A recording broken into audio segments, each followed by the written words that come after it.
What up, everybody? Here we go. Live on Facebook. Yeah, I got the YouTube shit in there. I thought I didn't have the YouTube there for a second. Yeah, I just want to go live before I start the story because this is a cool little moment between me and my nephew. No, I love it. And since he's getting more and more older, it's like he's becoming more of like a Is that man? And more not so much like there's auntie and uncle. Yeah. You know what I'm saying? But yeah, so I was talking about Warzone yesterday. We were talking about running with each other. But yesterday was the first time that wasn't all four of his boys in there. He has a full squad.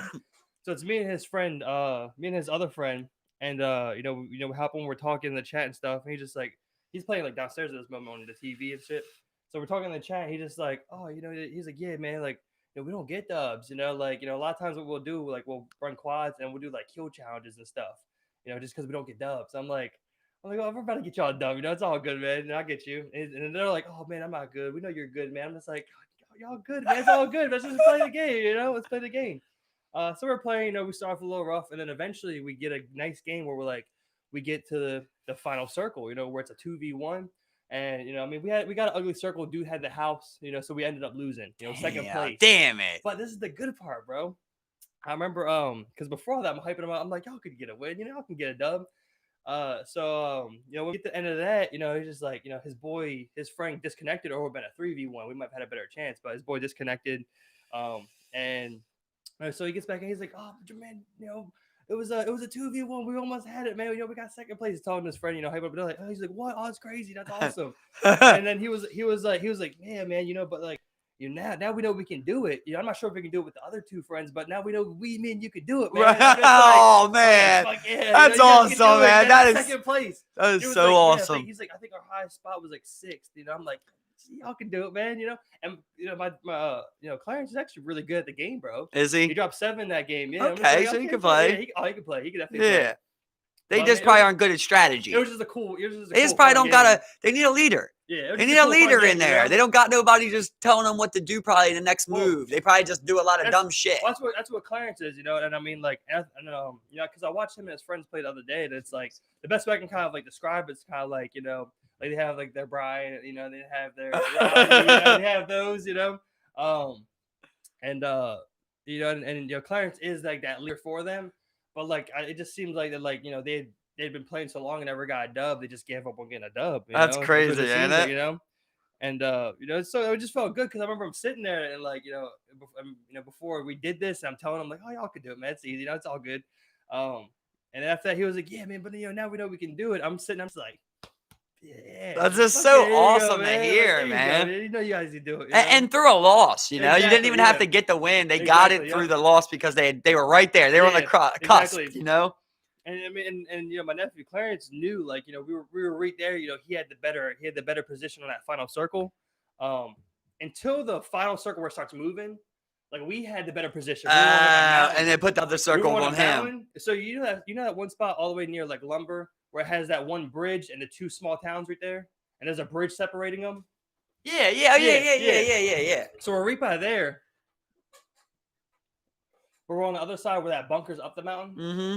So we had that mountain. I know you're talking about. I've died there. We had the mountain above. Because I wasn't able to get up the mountain. Yeah, we had the mountain above. Are you talking about the one where there's the stairs at? There is stairs over there, ain't it? Inside of the mountain. Yeah, this one you can kind of go down. There's stairs in it. Yeah, I think right. There's there is one set of stairs I think that go up it, but I couldn't find it when I was over there or something. No, this one I don't think there's stairs. There's a road and then there's a mountain. You got to kind of go around. Okay. And we had a mountain spot above this bunker, and we had to run down that. And a dude had the first house, So it was pretty much we were on this edge. Last dude's here in the house. We had to run towards him because the circle's coming to him now. On that final spot. So it was just cool, man. It was just fun, just fun, doing that. You guys just got fucked. Yeah. Yeah, fuck that. Yeah, but after all that, he's just like, yeah, we can do it. It's awesome. So it was just a fun. It sucks because I can imagine how you felt too, because you're like, you wanted to get that done so bad for them. Especially because you almost wanted it too bad. Especially because as we're running, he gets picked off, so I'm running towards the final circle. And you just want to get it done. And the dude I had no plates, dude. That sucks, don't it? It sucks. I want that for you. It's not the same as family, but on Madden sometimes, I'll be playing a good ass guy, and it's he'll be streaming. You go up, 10, 13 points. You're just like, I'm gonna surprise everyone. You want to do it so bad, you know. You're like, I want to beat this motherfucker down. Everybody thought I'd lose too, and you end up blowing and giving up 28 points in the third quarter. And you're just like, almost, you know, almost, but I could have. Exactly, man, exactly. So yeah, it was just a good time. I mean, like it was just really cool having him over for a while, you know, because yeah, he had like a really fun time, you know. And, that is really cool. Enjoyed it, you know. So it was just awesome, man. What's that? What's on? You ever seen House on Flow? Did you say you seen that? House on Flow? Yeah. Yeah. There's the one part where he's like, why do you say it like that? Oh no, it's actually Get Rich or Die Trying. When 50 gets out of jail, it's Terrence Howard that's out there waiting for him, the guy from Hustle and Flow, and he's like, he says Terrence something, Howard. And he's wrong, and he's like, you were wrong though, and he's like, even when I'm wrong, I'm not wrong because I could have been right. You see, that's what he said. Hell yeah, man. Oh, okay. Yeah, no, it was just like, it was just like one of the like better bonding experiences we've had in a long time. Cause like he has like his girlfriend now. He has like a solid group of like friends going on. So like, you know, it just felt so good, man. You know, felt awesome. He's growing up, man. Yeah, exactly. Well, I mean, like I'm hoping now that like he can see like as he's growing up, like you know, like now we can do like a more adult things. Like I'm already I told him I was like, bro, as soon as you get 16, let's go shoot some guns. Yeah, you know, exactly. That's what happened to me and my oldest nephew too. It's like we were really close, and then he kind of had to go that way and build his friends and shit. And now it's like he's growing up. Yeah, he realizes, oh shit, you know, Uncle's cool. You know, it's exactly. That's what it is. Exactly, and like you said, like you know, like now that like we can do things as like older people now. You know what I'm saying? Like, and that's the other thing. Like last time I was over their house, like I was able to meet a couple of his friends, and it just felt good because he picked some solid guys to have around him, bro. You know, I'm talking to him. I had nothing but good vibes from these dudes. You know, it's like, and then that's the best that you could ask for. And like they're melding with the family, they're geeking with everybody. It was just really cool. So I'm really happy to see that, like, you know. And I mean, you know, he could be a little wild, but I mean, like, he's also like a good kid, you know. Like that's awesome when you see that, ain't it? Yeah. Trouble, like, I mean, like, he could be a little ratchet, but like, he doesn't get in trouble. You know, he does not doing drugs. I agree with a lot of the same things with my older nephew. The one thing that worries me is like he does seem like he's susceptible to like following someone, you know, and that's what bothers me. And that's why I keep trying to establish, like, bro, be your own person, bro. And like, same thing you're saying, like, I've been around a couple of his friends and, you know, I'll be around someone and I'm like, bro, that you can tell that boy, you know what I mean? He ain't doing nothing. You know what I mean? And then he'd be around somebody else. I'm like, yo, that boy had something too. And when we went to OC, remember I told you I took him and his friend to OC, I was like, yo, that boy's got something. That boy, he was a good boy. You know, he was a smart boy. Yeah. We had a lot of the same things in common. You know, we became close, me and his friend. You know how that goes sometimes, though, you know? Exactly. And I was like, bro, that's a good guy to stay around, you know what I mean? Like, I don't know how good of a person he is, but that's a good person to keep around because he's a smart mind. You know, he's actually thinking about shit. Yeah, exactly. You know, so like, you know, it'd be cool to, you know, like, you know, if I could, you know, maybe once they're all older, you know, old enough, you know, or even now we find something to do, you know, maybe we could all go out and do something. Yeah, you know, definitely. The time will come, you know, just like it came. Yeah, exactly. Because I mean, like he'll be 15 next year, so he's still really young, you know. But I mean, like he's getting there. I told you my story, where it's like it's crazy that it comes full circle. You know, it's like I once brought some weed down the ocean with my friend's family, you know, and I ended up getting booked, and it's like I ended up going down there with him and weed and, you know, family, and it's like I kind of changed the outcome of it, you know, instead of just the same thing. But I don't want to get too much in details right there, right? Yeah. But either way, you see things that are encouraging in them, man, you know, and you just try and keep molding them, and it's like I always say, like with my sister, like I didn't see my sister every day, but I think she molded me the most because when I was with her, like she just got things through to me. You know, she said things the right way. Chaz said things the right way. They taught me a lot of things when I went to learn something. They taught me how it should be learned. You know, they just did it right. So when I was with them, I consumed a lot of information. Yep. And then I could be around, you know, God forbid my mom for, you know, 2 months and not learn nothing. Yeah, exactly. You know? So it's not about who you're around every day. It's about, you know, those impactful moments. Yep. Like, you know, eventually, you know, maybe, hey, me and you go out there, we start backpacking. A year from now, we bring our nephews or something. Yep. You know, something like that, bro. Exactly. We're learning too. We're getting better with things. You know, we're going to be able to introduce them to more. Yep. That's why I always say, like, with the land, I'm like, man, I buy some land. I just want to be able to call out my nephews and be like, hey, you know, we'll get you a plane ticket out here. You can come live here. You know, whoever wants to. My nephew, my nieces, what's up? You come out here, you work, you know, you start working on the fucking acres, and we'll get you a place to live. Yeah. I'd have took that shit in a heartbeat at 16, man. Yep. I'd have been all over that. Oh yeah, man. And that's the thing, like especially with like, as small as our family is, like as whatever we can keep together, let's keep together, and just like and build it stronger as more time goes on. Because I mean, like as time has gone on, like we've drifted apart a little bit, and I think that'll get worse once my grandmother goes. I think I'll get Yeah, it so, always does, right? I'll just go, and try, and keep it together. I mean, like I said, we're all we got. We're a small little family, so it's just be awesome. There's a couple of things that like you were saying, like you worry about, like like you worry about your nephew, like there's a couple of things I worry about with my nephew. Like he's not necessarily a follower. I definitely think he's on like more on like the leader side. But like he's not like he has that trait in him, but he doesn't have like kind of like the proper leadership like etiquette almost. You know what I'm saying? Where like it's like you want to build these dudes up, not like tear them down when they're doing that. You know what I'm saying? And I think he has a little like a slight hint of like some arrogance and some because he feels good about himself. He's a starting QB at school. He works out Is he? now. Oh, that's Yeah, cool. he works out now. And stuff like that. Yeah. Like I say, he's That's great. and No, you can definitely tell he's. that and I told you, he looks just like his father's like build, exactly. man. That and he knows he's like good looking. He knows he's good with women. So like I think it like a little bit can go to his head sometimes. Right. Plus like some anger issues. But I mean like you're a kid. You're still Yeah, you're working things through out, it, bro. You're still working things out. Yeah. No one's perfect. But he's not he's not on an ankle monitor. He's not in a gang. You know what I mean? He's doing the right. I mean, if he's a QB at school, he's doing something right there. Exactly. He's got to maintain his grades and shit. Well, that's the one thing. Like I think like it's always nice because I mean like he has both parents. Like his dad's in the picture. His right. Dad, yeah, that is good. His dad pushes him, really hard to like do good at these. But I mean, look what his older brother has been through. So it's not like he ain't experienced some shit too. Exactly. But I mean, just like most dads, that grew up without dads, like sometimes they can be a little, they can push like way too hard at times, And but I mean, like again, no one's perfect, Yeah. And I remember I'm talking to him about that, and he's just like, "Look, I never had a dad do that for me, So I just want to be there for my son to get the best out of him that I know I can get out of him, like the best out of him he can give, I mean, like he takes him and works him out with football and stuff and all that, so.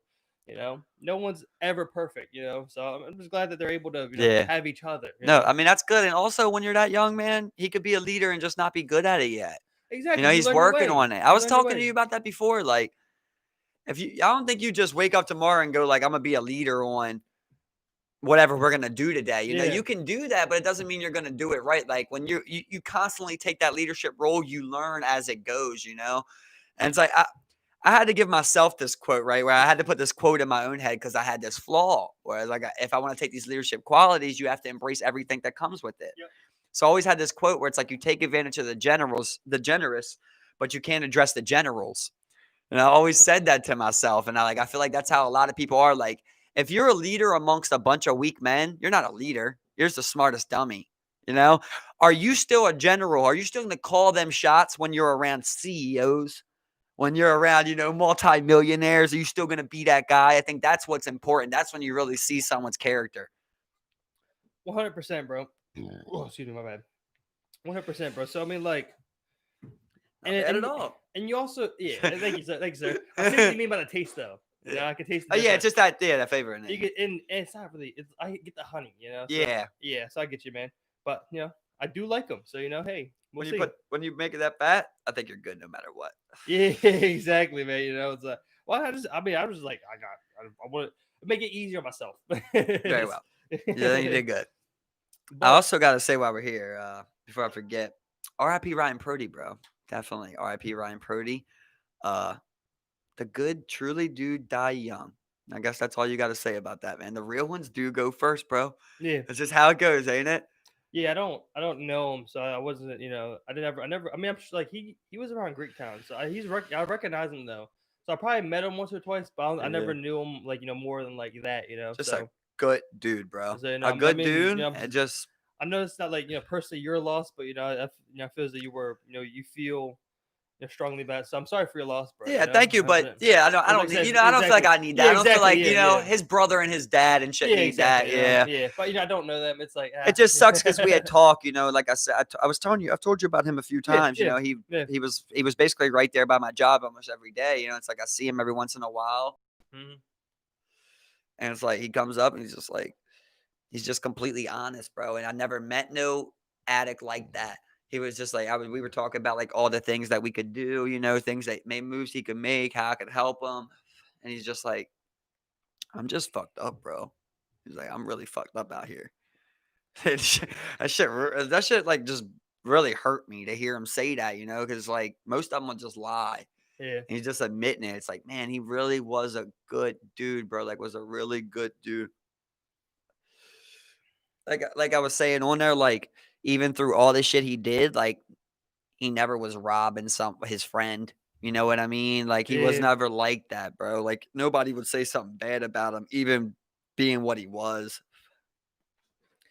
It's just a sad Baltimore story is what it yep, is, because if that boy grows up in Iowa, he's a good old country farm boy that could probably do anything, but it's just like this life just catches you up, man.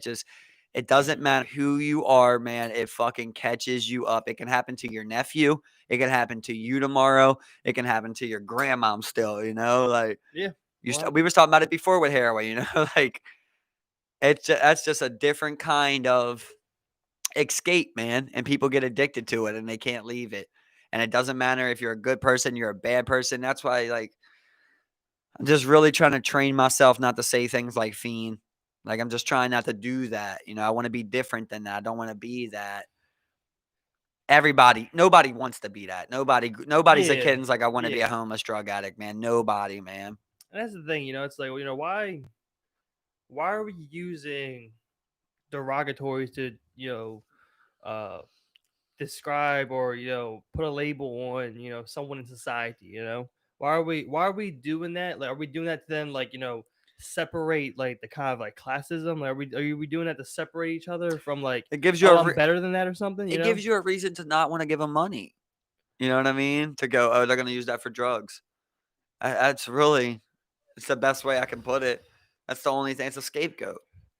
I mean, I think I think a lot of people would do it because, like, like, it's the old classic, what's like, well, well, I didn't do as bad as him, kind of deal, where, like, Right. you kind of Here, separate that, like, here's my thing, right? It doesn't matter. You could go all across the fucking America, all across the globe, in every state, every country. You're finding rich people who don't know where their kid's at yeah, and their kid's alive. And they're out there on some corner panhandling so they can get drugs. How would you want someone to treat your child? I know that's a cliche thing, but it's possible that your child could leave you one day and get addicted to drugs. yeah, How would you want someone to treat them on the corner? At the end of the day, like, it's not your decision. Just like you don't want a cop to arrest you with what ifs, you yeah, can't say what ifs on other people. You yep, can't say, oh, I'm going to give you that $2. You're just going to go buy drugs. If you want to give that $2, you give it. You don't think about it. If you don't want to give it $2, don't give it. No one's blaming you. yep, But you don't need to make excuses yeah. for what you want to do. It is what it is. I remember, out at work, we work where I work, it's right in the middle of downtown, so there's a huge, uh population of homeless people. People just they sleep wherever they can, wherever shelter is from the elements, whatever. So we have, like, kind of like an inward vestibule with, like, a roof. It's not much, but enough to keep you out, from, like, the rain and stuff. Hmm. And people tend to squat there and sleep a lot. And I come into work, and one day, uh there's this video, like, and end up seeing the video, and, like, they're just recording this, like, homeless person, like, wild out, through the glass door, and just kind of sitting there, just like, okay, I'm calling the cops. And the homeless person, they're wilding because, you wake up anybody, it's like, it's just, especially if you're trying to, like, especially, like, in my opinion, like, I understand it's your property, but like, you wake them up, like, oh, you gotta go, you gotta get out of here, move, go, hurry up, get up, I'm calling the cops, type of deal. Like, I'm like, all I see is, a distressed woman who's in obvious need of help, just trying to find somewhere to sleep, to where she doesn't, she doesn't have to worry about much about wind and stuff like that, and has a little bit of security on the street, and she's just kind of, like, recording her through the glasses, like, it's kind of like this, like, oh, I'm better than you. And everyone else is Sad. laughing, and I'm just like, this is just Dude, if you're sad. not a rapist or a murderer, you should have somewhere to sleep at night, bro. That's really simple as that, And I man. mean, and obviously this person has like some mental issues too. Yeah, that's not, I You mean, know. they don't know what to do with them people. That's why they just let them out Oh there. yeah, And yeah. that's why, like, you'll see panhandlers walk next to cops. They don't even do nothing. They never even try to help. Them people don't even try to help them, man. They got no answers for them. But just all around, that's why I, I think you can make the argument for universal basic income. Because it makes a lot of sense to say, well, what if you covered someone's shelter and their food? What would they do? Even if you were homeless and your food, let's just say your food was covered, you might not steal, bro. Just little things like that. Just Right. take care of somebody's basic needs. It's crazy when you think about people don't even understand how much money's out there, dude. That's why I'm such a fan of like corruption and the criminalization because you really get to understand how much money it is. So today I'm gonna give you your history lesson today, right? Because I was learning some shit I didn't know. So in the late 1980s, did you know that there was an Exxon oil leak? Did you ever hear about Exxon's oil leak? I mean, which one in particular? I mean, because there's multiple, but I mean, How many do you remember? Tell me all the oil leaks you remember. with Exxon, No, which all of them, just anybody. Who do you all of remember? them. So there's I'm trying to. So never mind, that's natural gas. Oil. There's the one. There was two. I think there was three of them actually in the Gulf of Mexico. Um, there was. There's. I'll help Yeah, you. So there's three of Gulf there's the BP. Yeah. tanker. There's the tanker that Well, recently hit, right? the tankers in Mauritania. Yeah, I was thinking drilling Right. rigs. Well, Yeah, just but period. We're just talking, Mauritania. Yeah, yeah, right. So Mauritania. you got that, and then BP. Remember BP's BP. There drill, was right? So that's what I'm really about to get into, right? There's also the I one want you to in like really think about Iowa. that, I right? think, but that's fracking. That might have been different. I don't know about that one, but this was one I didn't know about. So in the late '90s, this is in Alaska. I'm always keep the story short as I can. There's this Exxon oil tanker, and it's carrying like 20 million fucking gallons of fucking oil, bro. Which is just insane. I think that they might need to just cap that period, like how much oil you can transport at once. Maybe that should just be a rule. Lower it if it is a rule. The captain, he tells his right hand, his crewmate, he tells them, and in 2 minutes, make a 10-degree turn to the right. He goes down to his deck, and he starts doing paperwork and other shit he's got to take care of. And long story short, the fucking crewman doesn't make the right turn. So they end up hitting a fucking reef, dude, in Alaska. And this thing starts leaking, bro. And I mean, 10 stories short, Exxon had just cut back on a lot of people. It was supposed to be a 36-man ship. It was a 19-man ship. They didn't have they had like an 8-man rescue crew that was supposed to be dispatchable. They fired them. They just hired like some skimmers and shit. So they weren't prepared at all. Right. For hours, this thing's leaking, bro. Just gallons of gas into Alaska. And it just keeps going and going to the point where they ended up dumping 11 million fucking gallons of gas, dude, into the Alaskan waters. I guess that's the Arctic Ocean, right? Bering Would that be Sea. wrong? There's the Bering Sea right there. And then I'm not sure what it's called Pretty above sure it's it. Arctic because I thought it was good salmon. No, Because a lot of this is about salmon. Huh. Okay. Anyway, semantics. Yeah. So once again, long story short, this wrecks the population, man. So the Alaskan people, the fishermen, and everything, they ended up suing. They filed a class action lawsuit. Well, the judge on the case, bro, was actually sponsored by Big Oil and shit, which just sucks. And the president at the time was the same way. It was George Bush Sr. Same exact thing. So they're trying to like do their best to cover this up and shit. They get the fishermen to do everything. They end up filing this lawsuit, man. And this is where I didn't know about a lot of shit, man. So like number one, when they sue for these oil spills, they're not allowed to view the fiscal reports of the company, bro. Which already is mind blowing. They also made, I guess you would say admissible. I don't know how to say that any other the word other way. They made a lot of the evidence for the defense, Mhm. the prosecution, I guess it would be, immiscible, and they made a lot of the defense, allowed. So like the fishermen weren't even allowed to give testimonies and shit. And the judge specifically said because he thought that the jurors would become too sympathetic to the fishermen. So basically, once again, long story short, they get rewarded $5.5 billion, dude. And the last thing that the Exxon guy says there, bro, is he looks at the guy who won the case, the lawyer. Mhm. He looks at his kid and he says, it's a cute boy, little boy you got there. He's like 3, and he's like, he'll be in college by the time you guys see that money. So, bro, Exxon ends up running this through every bit of appeals you can possibly do, bro. They knock it down to 3. They knock it down to 1.5. It gets all the way to the Supreme Court, bro, and they rule 536 million, which is like $2,000 for each fucking person. Yeah. It's like nothing, dude. Mhm. It they still are doing reports on Alaska till this day.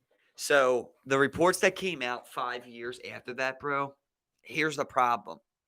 So 3 years after that, what they did, they're so smart, bro. People are so much.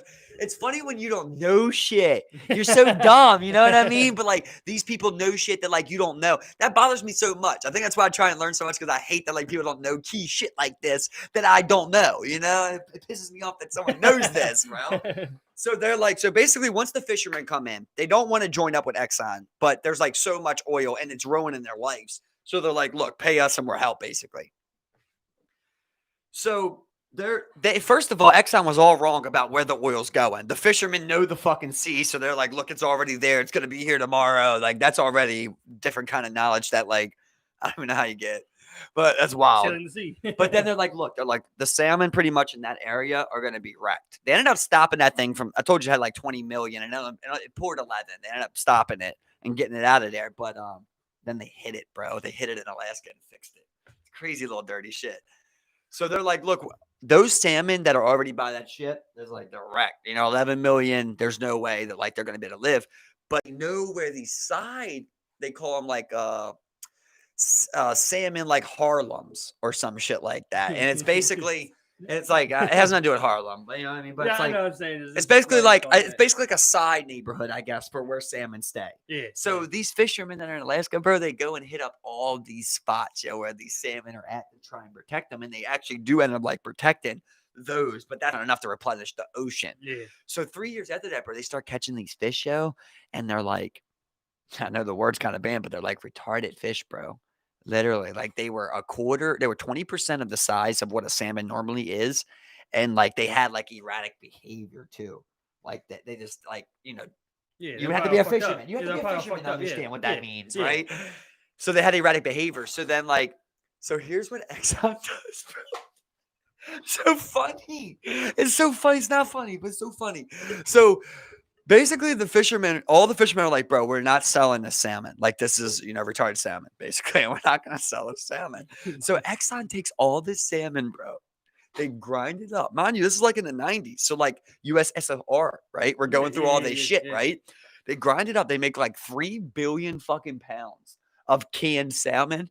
And they give it to people in poverty in the USSR.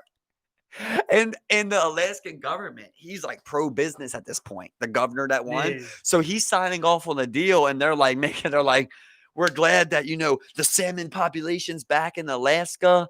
And like, it got to the point where, bro, these 70 fishermen went out into Alaska's port and made a wall, dude. And oh God, I want to see the video, but like the tankers came up to the wall and they were escorted by Coast Guard helicopters. And they're like, if you don't move right now, you're going to get 6 years in jail and a $250,000 fine.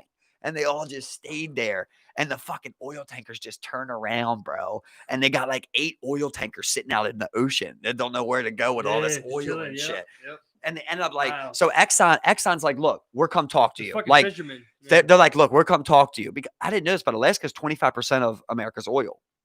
So they're like, look, we're come talk to you. Just let the oil go, basically. So they do. And Exxon never comes, bro. They never come talk to Alaska at all. They go right to the court and start filing appeals and shit, And that, yeah, so they just do like a bunch of little dirty shit like that. So like Alaska is still suffering from that till this day, bro. Because what they were saying is like these fish are one thing, but these fish are gonna have other fish. These salmon are gonna have salmon. Yeah. They are gonna be probably worse off, if they're even able to bear children. See that yeah, back to the oil production. I mean, like, did you know that if you're a citizen of Alaska, you Yeah. get a check every month Yeah. because of the oil, like because of the oil, Alaskan pretty pipeline, much yeah. oil It's dividends and it's stuff. $1,200 on average. Yeah, That's and nice. that's everyone in That's a Alaska. UBI. Yeah, yeah, exactly. So I mean, that's dope. I mean, but But so regardless of the payoff, I mean, like so it let me get it deeper. kind of like wins over some favors so that people don't oppose those types of things going on. You know what I'm saying? Kind of like butters up the population there. Yeah, because they don't like it was, what was it, 78% of their government is funded by oil. Like all their government purchases and everything is funded by oil. So here's where it gets weird, bro. When all this is going on, right? Obviously, Exxon's competitors are trying to take advantage of this, right? So first of all, I just want to get it clear that they were basically at one point they were saying that Exxon could pay $1 billion a year over the next 10 years, and it would affect their business not one bit. That's how much money that they make, basically. They ended up paying 90 billion over. Oh, not they ended up paying 10 billion over like 90 years or some shit. It's like something Yeah, stupid, yeah, like to have fun. So while all this is going on, right, the world's figuring out about like these fishermen that are suing Exxon. BP, bro, sends people to meet up with the fishermen, and they're like, "Look, we're gonna help you." Sue Exxon basically, because they were suing for like $18 billion or some crazy shit. right. And they're like, we're gonna help you sue them and shit, right? Love So, it, love right, it. right. So they ended up, so Exxon ended up finding out and shit, and they do some espionage shit where they send. It's a long story, but they send like a team to go get like figure out who the spy is inside of their shit, and they ended up finding like 6 spies that were giving information out. It gets deep, but what I'm getting to is. So Exxon had this big oil spill. So now you remember BP's oil spill, right? Yeah. Do you remember the story I told you about BP's oil spill? Uh, It's important that people know this story, right? That spot where BP drilled, it was Exxon's spot, right? But Exxon oh ruled yeah, that yeah. I that drill remember spot that. was Yeah. too dangerous. Why did they rule it was too dangerous? Because they had a spill before that was horrific. So like they definitely can't have another one. But BP goes, we never had a horrible spill anyone knows about, We're taking fucking chance. And that's actually the worst spill of all time. It's like 32 fucking million or some shit gallons, dude. Yeah, I think that was actually was upwards of like, a couple of Billions. like I think like 100 mil or something. Yeah, Some up there, something up there, crazy. like ridiculous. I mean, like it all, especially with Exxon in 2011, Exxon was the world's biggest company, the world's That is largest company, insane. bro, out of the whole fucking world. And You know that what I'm comes saying? from Rothschild breaking up Standard Oil. It's Yep, crazy. It just yep. shows you, you know what I mean? Yeah, exactly. I mean, and for the longest time, I mean, up until like recent memory, oil has been like the dominating GDP Yeah. type of for It's everybody. it's funny their options, like the options they had. So like the best thing to actually do is to burn it off, bro. But like that obviously kills all the wildlife and shit. But like if you do a successful burn off, like you can burn most of that oil on the skim of the ocean. Yeah, I tell you who came up off that oil spill. On the side was Dawn. Dawn Dude, dish detergent. yeah, They yeah, came up on the huge. BPs, yeah. Yeah, But yeah, on that first one, that's what they were saying about like when that Exxon one happened, like everyone around the world came to Alaska, bro, to get jobs. They was paying $3,000 a day for these people to clean up oil, bro. yeah. Dude, do you want to know how bad it got, bro? The fucking people they brought in ships so people could stay like in hotels. All the hotels were filled and shit. People would leak mucus that was black, bro. It was literally like the oil was inside of them, yo. They were steam cleaning. Like if it came up on the rocks, Exxon didn't want that to go on the news. So they had teams that were steam cleaning oil, bro, just blowing it, yo, everywhere. They were pissing black, bro. And I didn't know what that was, but I had to learn later that their red blood cells were dying because they were breathing in so much toxins. Their oxygen cells were Oh my dying, god, bro. and they were pissing them out, bro. And they weren't allowed. They all had to sign gag orders. So all that was that was like people Confidential. Yeah, whistleblowers basically, yeah. and they wouldn't come forward. They were just like, I gotta go, I told you what I told you. And that was like hella reports of that, bro. That's so crazy. So imagine what it does to someone that lives in it. you know? And then, so their only other option, they have a chemical that they can pour on that oil and it will make it disappear. But it's a chemical Yeah, and it exactly. Yeah. also damages, so like Alaska wouldn't sign off on that. So the problem is they when that oil, it'll start to mix with like, man, this was like real scientific, but it mixes with something in the fucking ocean. And once it does that, it becomes something they call mousse, which like their chemicals can't even get rid of. It's so fucking thick that like they have to use cloth basically to wipe it off. It's like the only way is to like, hand muscle it. Yeah, and like once it like, especially once it's like mixed together, because I mean, Yeah. like, usually, but like in a huge ocean, like typically oil and water wouldn't mix like that. Like it'll always eventually end up separating. But when you especially when you have something like that, this huge endless body of water, it's eventually gonna like dilute, and kind of like mix together in this ocean. I'm sure the salt water too also has like something that helps break the shit down.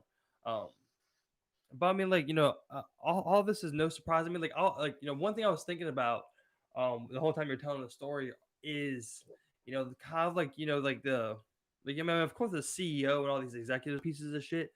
But I'm thinking about like the law team that's like working this case together. I'm thinking about that one guy who was probably working there as like maybe like a fucking legal intern for college, and he's working on some of this shit. It's just like it's just so dirty to have your hands in this And type they're of hiring thing. espionage and shit. They're doing teams to try and like figure out who's ratting in their own company and like fool like I I mean, can't go on forever and tell you every bit of the I story, mean, yo. But at one point, like Exxon hired like a 6-man fucking detective team to go around basically like doing espionage and like defoiling other shit especially when you have that and much starting, money. dude, and starting rumors about their own captain. Exxon was trying to paint it as their captain got drunk because he had previous DUIs, bro. This guy had 3 DUIs and was operating a fucking oil tanker. And by all right, everybody said he's like a crazy captain. He's like one of them guys that like got stories out in the ocean. Like he had made like something, like he had took like metal and like an antenna and made like a makeshift radio one Yeah. time and like called out for help or some shit. I mean, like we've seen the big ass ships that come through, the port of Baltimore. We were there that one day. We were off the Canton waterfront, and we saw that the tugboats like turn this big ass boat around in this little ass harbor. So I mean, like you can only imagine, like, and I mean, like see your idea where like you were talking about like capping like the oil transportation. I mean, like straight up. It's You got to, I feel like, right? I Like mean, like that's that too would be the many. sensible idea. That'd be the smart thing to do. When you have those motherfuckers working behind doors, you see what they can do. Just normally. Bro, that these fishermen, when they first went out there to see the damage that was done, basically, they all came back to Alaska like crying to like that's a spot like called Cove something, but they all came back crying. Yo, they said that they seen birds, bro, baby birds that tore their own eyes out because they couldn't stop the burn, Yeah. Oh god. shit like that, bro. Yeah. Like they said that whales wouldn't breach the top to Mhm. get like you didn't hear whales, you didn't hear otters or nothing like that. Like nothing would basically make sound. It Yeah. wouldn't come up. And it's funny because well, we all deny. I think most people would deny like this connection that we have, despite the concrete jungles that we live in, despite the type of houses we live in. We have this connection with nature and Earth, bro. And no matter who you are, when you see that type of thing, the destruction of it, you can't help but feel bad about it. You know Yeah, what I'm bro. And I saying? can remember watching like the BP oil spill, bro, and just like watching it pump out and being disgusted, dude. And it's just like, you know what I was wondering though, Steve? I actually haven't been able to talk about this with anyone. If we didn't drill, right? If we didn't drill at all, there's still oil in the ocean, right? Couldn't there be a way that like oil would still have a leak? Like there's still oil at the bottom of there, right? Like couldn't we have like an earthquake that causes like a plate shift that cracks and like releases that No, I oil? think I Or think is it at the, just too fucking deep? I think at the depths that Why would we drill? I think that the depths that because I mean like what the oil is pretty much old organic matter that's been buried between beneath like So they say. millions of like not millions but like well, probably millions of like tons of like sediment So I mean, what you're pretty much drilling right there is just just old, dead sea creatures and plants and shit all down there, bro. That's what you're drilling for. About 5,000 feet or It's more. almost a mile down in the ground. About a mile in the ground, bro. And I mean that's what it is. It's organic matter that's just been compressed and kind of like jellified in these little pockets. And after years and years and years, it just seals down there, and just the pressure it creates that type of shit. It's crazy. It's ridiculous. But you go and you drill Why? that. Why would we ever do that? I know I said it to you before, but like, it just seems like once you got to that point, you should say, we're gonna stop, bro. We just gotta stop making like if we can't get it on land, we just gotta stop making more cars, dude. We're done. And that's Or the limit cars. that's the other thing that like I don't get, especially now when you see the transition. We're in the beginning of the transition towards like the renewable energy age, the cleaner energy age. Why wouldn't you shift all your focus towards that, man? They are doing You certain know? things, right? So I was actually reading about this. I want to talk to you about this too.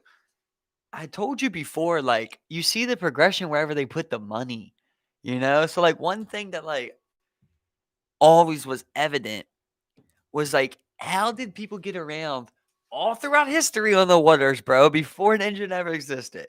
The fucking wind, bro. And, like, we don't invest anything into making, like, better wind style, sail ships, basically. Like, why couldn't a tanker use some type of wind power? Even if you were getting some wind power, it would lower your gas mileage. You know what I mean? If you're getting 20% wind power, you lowered your gas substantially over a 1,000 miles. You save thousands of gallons, I'd imagine.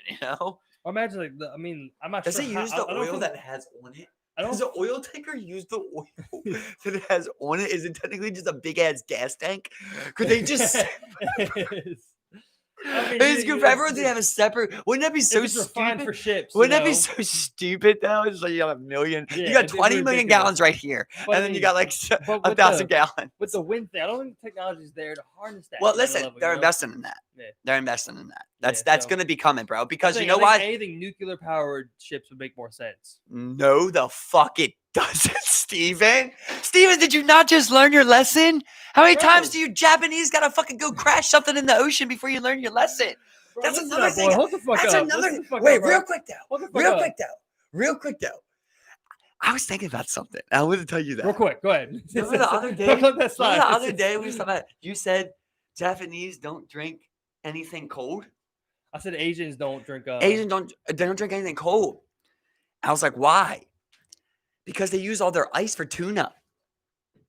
Well, that and they believe it's like they believe it's bad for you to ingest those cold beverages. This is an absolute joke because I was watching some of What? I was watching some of those tuna flea market styles that they do, and I was noticing how much ice they have to use just to hold like 6 salmon or like 4 tuna. You know what I mean? Like it's like this big of a tuna, and they have to put the ice like this high. And I'm just like, is Asian not high? Does that ice not? How much ice do they use in a day? Whoever's the ice man's making money around there. You know what I mean? Right. You go start an ice shop, you're good. So anyway, back to the nuclear powered ore tankers. Yeah. Okay. I So mean, you're not like, learning your lesson. So I mean, like, if that's so bad, I mean, like, think about like, if a nuclear powered submarine or warship sank, or got destroyed in actual war, and it's like, but that's cool, but I mean, like, it's like that would also stop the oil intake. And Listen, dude. Clean. I'm gonna tell you a few things. I'm gonna tell you a few things. First, we're gonna start with if a nuclear submarine sank, you would never hear about it. Well, yeah, you would never know. Oh yeah. So, because I was about to say, well, it never happened, but it's like actually, unless you're in war, maybe it did happen. Well, dude, they would kill you. They would fucking kill you, bro. They would not let nobody talk about that. If a fucking nuclear sub went down with like 6 nukes on it, dude. I think, bro, they might do Clinton style shit where it's like you don't probably never reach the top of that water. It's like we lost in a boat in an accident. Everyone has the arsenic tooth and just. We lost 18 people in a practice accident today. That happens all the time. Yeah. It's like you don't know. Second of all, I'm just serious now. I'm not even trying to make a joke. Like Japan now, you have done 2 nuclear reactor drops into our ocean, right? That's true. right? And huge ones. So I get what you're saying. Like, it is a really good idea, but we've just proved that we can't handle it. It is. And maybe one day we'll be able to, but right now, I do not want to have 100 fucking giant ass 5 fucking football field long ships with powered by nuclear reactors out there in the ocean with DUI guys with 3 DUIs driving the thing. You know what I mean? They said that Exxon just in the military, bro. Dude, they said Exxon just ignored it, dude, because that guy was like always got his shit there on time. In the military. That's all I'm saying. The crazy thing is, bro, I told you about how like they have this espionage. So like he had stopped drinking. And like they have espionage, bro. They have agents that go in there and they act like new people. They came back to Exxon's head and they were like, he's drinking again. But he's getting them oils there, boy. Like, you know, it's a crazy stuff, but like it's not that crazy because I mean, like, they have so much fucking money. So anything is possible, and we've seen it time and time again. Anything is possible when you're that powerful. Isn't that the crazy? That's what that's tell me hitmen, tell me everything. That's what the fishermen were saying. They were like topple governments, yeah. They were like, if they're like, basically that's what they said in court. They were like, if you have the money and you can give yourself the platform, then eventually your lies become the truth because no one else can talk. Look at this story real quick. Have you ever heard about the story of Coca-Cola hiring mercenaries in Colombia? Have you ever heard about that, bro? Just look up Coca-Cola hiring mercenaries. Hires mercenaries. The unions claim Coca-Cola bottlers hired far-right militias of the United Self-Defense Forces of Colombia to murder 9 union members at Colombia bottling plants in the past 13 years. This happened in the 80s to the 90s, bro. In Colombia, man.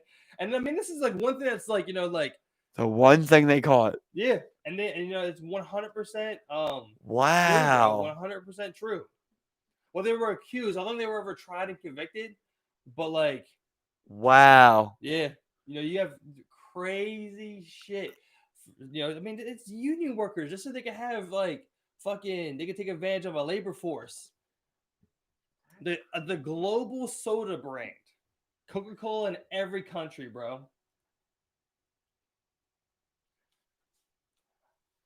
If you want to look up, just look up Coca-Cola accused of hiring hitmen in Colombia, and you'll find U.S.-based Coca-Cola Company, along with more than 50 other companies, were accused by Colombian courts of financing terrorism for their ties to the now disbanded paramilitary organization, United Self-Defense Forces of Colombia, a fact trade union leaders have been denouncing for decades. The cases against the companies would be heard in a transitional justice tribunal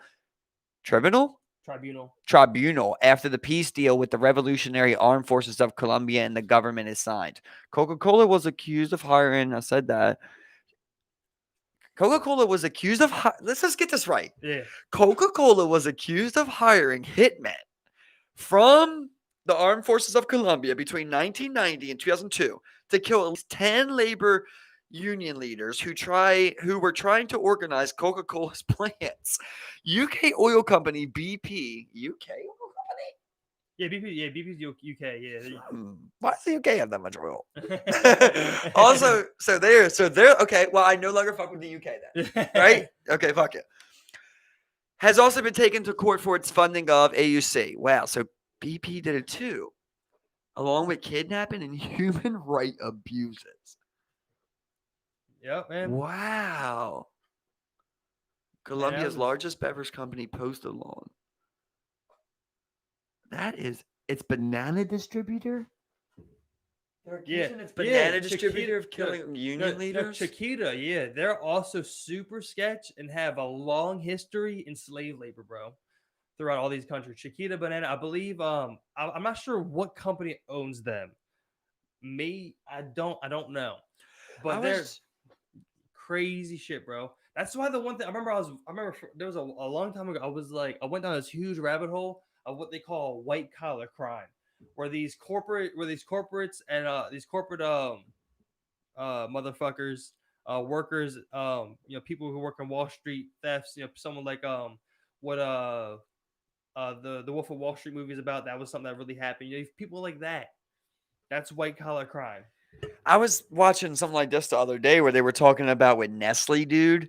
Dude, I didn't know this, right? But in Pakistan, bro, I think it was in Pakistan, they took away fucking whole village's only source of fresh water, so they could fucking bottle it and sell it, bro. Yeah, I mean, like re here, And they take California's water. yeah, right here in America. I believe it was something along the lines they pay $800 for the strict use of this one water reserve. 300, Steve. 300. Me and you talked about this before. Water in our drought, bro. But I remember you brought up. I specifically remember this argument. No, it wasn't an argument, but you brought up that they bring a lot of probably jobs and money to the economy. Well, I mean, that's what everyone says. You get to pay your taxes, right? We want your taxes. And so does Apple, so does Amazon. We want your fucking taxes. Why is Chipotle as worth as much as Amazon does? I mean, that's really what we got to get to, right? So Chipotle, first of all, before you come for Chipotle, I think it's the biggest fast food chain in America. I believe only like second to like McDonald's. Dude, anybody who had puts on Chipotle when the meat thing came, and then you bought calls? Yeah. My God. Yeah, I mean, like they were back I think as far back as 2015, they were worth like $500 a share, you know. So they pretty much like tripled in like share prices. It's ridiculous. I'm not even sure why. I mean, like it just seems crazy because they're so huge, but I think it's because they make so much fucking money. This is crazy because they make burritos. That's what it is. You gotta be able to make fucking money, you know. Like the other day, we never got a chance to talk about it on our last cast, but we were talking about with Tesla. Elon Musk, you know, an email was leaked where he's talking about, you know, he's like pretty much, you know, if we don't keep up profits, you know, pretty much that Wall Street expects, our stock price will get squashed, as he called, by like a sledgehammer to a souffle. Right. Here's what I want to bring up to you about that. First of all, he 100% knows when he sends those out, those are getting leaked. Everyone gets leaked, Steve. But listen, why does he not care? He wants those to be heard. Listen, it's. But that's the thing. It doesn't care if it gets leaked because you know what? It's true. That's the one thing. No one cares. It's not secret. This would be the first year where all four. This would be the first 4 quarters or 5 quarters in a row where they pretty much have showed profit, and they need to keep growing the numbers because you know there's a lot of people out there who are saying that you know Tesla's currently overpriced. You know, and that a lot of its future growth is already priced into the stock, you know. Right. But then you have people like Goldman Sachs who are like, hold up, this shit gonna hit 780. You know, it's like, and everybody's like, you know, Goldman Sachs said it. It jumped 6%, which is you know pretty much $40. And it jumped 6% overnight off that news alone, you know. So there's this part. You know how big of an Elon Musk fan I am. It's to the point now where I'm worried though. I'm like, how much are we gonna let Elon control on this planet? I mean, he's moving the brain link. He's the head of. Neuralink, he's the closest Starlink. to that. He's the closest to that. Starlink. He's the closest to Starlink. He's the close to the Boring Company. No one else is. SpaceX, Tesla. He's leading all these forefronts. Yeah. Is he Nikola Tesla, or is he, Steven, a government implant? Speaking of which, just a side note. You know, the people over at Nikola, the other electric car company, how dare you? You know, there's already a Tesla, and you're going to go Nikola, you know? Yeah, come on, right. I didn't even think about that. Fraudulent. I didn't even think about Nikola because I thought that's why I wanted to invest in it because it's trash. It's funny. You know what I was saying? Nikola. Yeah, I hear a lot of people. I think I want to say Nikola, but I'm pretty sure it's the name Nikola Tesla. Nikola. Yeah, I thought it was like whatever. I don't know.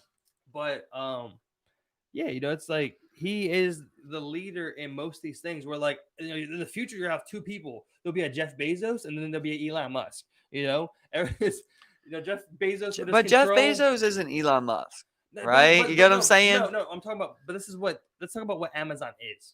No. You're right. But you get what I'm saying? We're like Bezos isn't doing all this. 100%. I get what you're saying. You know what I'm saying? I'm starting to wonder. But Amazon, I'm starting to think, Steve. Amazon, you know, Amazon. You know what else was a crazy conspiracy that hit my head the other day? So, what if we all just had the same blood type? It's just made up, bro. That'd be weird. It's just made up. Back to my theory of they just find ways to divide you. Yeah, you're O+, you're A-. You need this to survive. Yeah, population control style. We don't got no O+. But really, all the same. What if like that's the best blood? You know, so like when they find you, you're like, oh shit. They're like, you got A-. He has no. They lie. You know what I'm saying? You know, they say they encourage people with that O negative, I think, to donate because their blood's universal. Right, but it's the rarest. But what if I don't think it's technically the rarest. O plus is, right? O plus is the rarest, maybe right? you're right. It is the rarest. Yeah, maybe you're right. O plus means you But can get everyone, right? no, I think it's O negative. I don't think it's O plus. I think it's O negative. Yeah. Oh, I thought it was O plus. I could give everyone, I have but it no can idea. only But receive O plus. either way, they yeah, exactly. But they're pretty much universal blood donors. But what if they just had the best blood? We're like, it's just like this is like it's just like genetically this is the top of the line blood. You know what I'm saying? That could be a thing. I'll tell I you don't one thing fucking I'm know. believing more and more is that maybe those It's all super here. rich people are doing some shit where like I don't want to sound too crazy, but I've been thinking lately that maybe that rich people do drink like baby blood and shit, bro. I've really been thinking that because they're so evil and they're Or listen, they're so evil and they're so rich, bro. What's the one thing they don't want to do? Give it up. yeah, It's the one thing they don't want to do, bro. That's why Rockefeller have they fucking want to 6 just heart live surgeries. on and They on. just want to live on, bro. And like, what if there was something to that, Steve?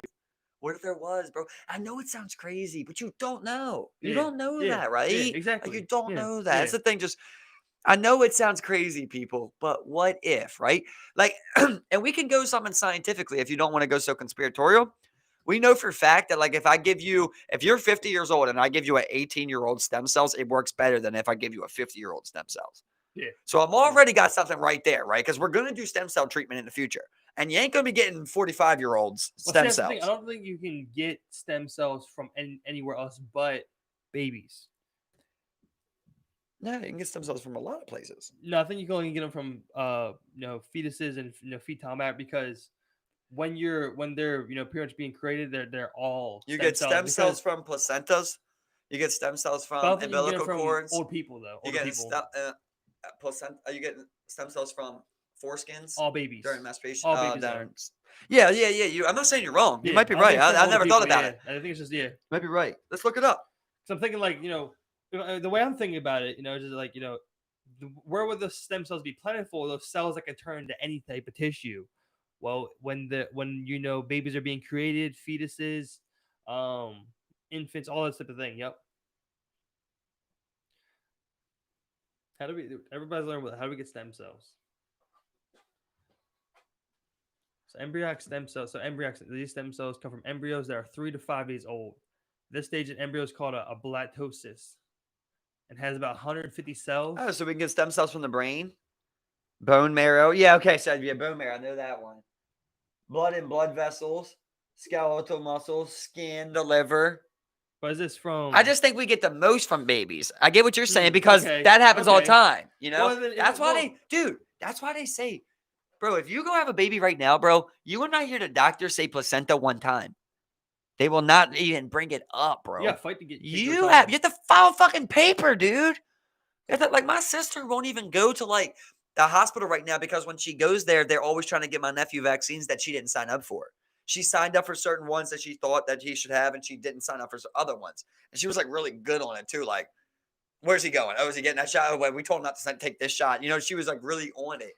She's scared to go to the dentist because she knows like all they're gonna do is clean her teeth and put fluoride on his teeth, which she's trying to avoid. Yeah. So it's like anywhere you go, they're gonna do something like that, bro. They're always trying to do something like that.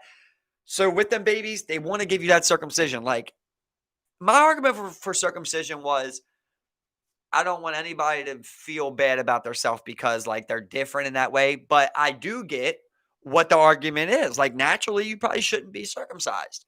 That's not how we're made.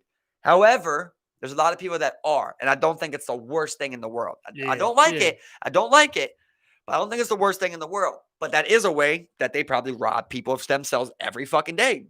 Fucking thousands of babies born, right. Thousands of placentas, thousands of umbilical cords.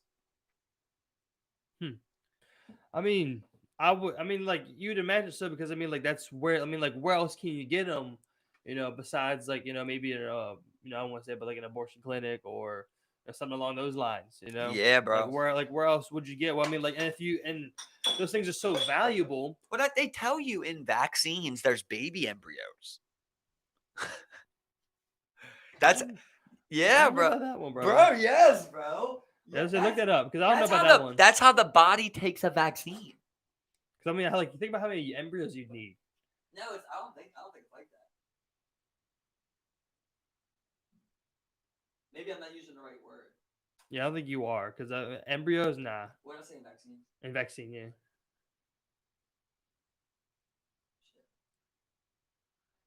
I don't know about that one, dog. Fetal tissues.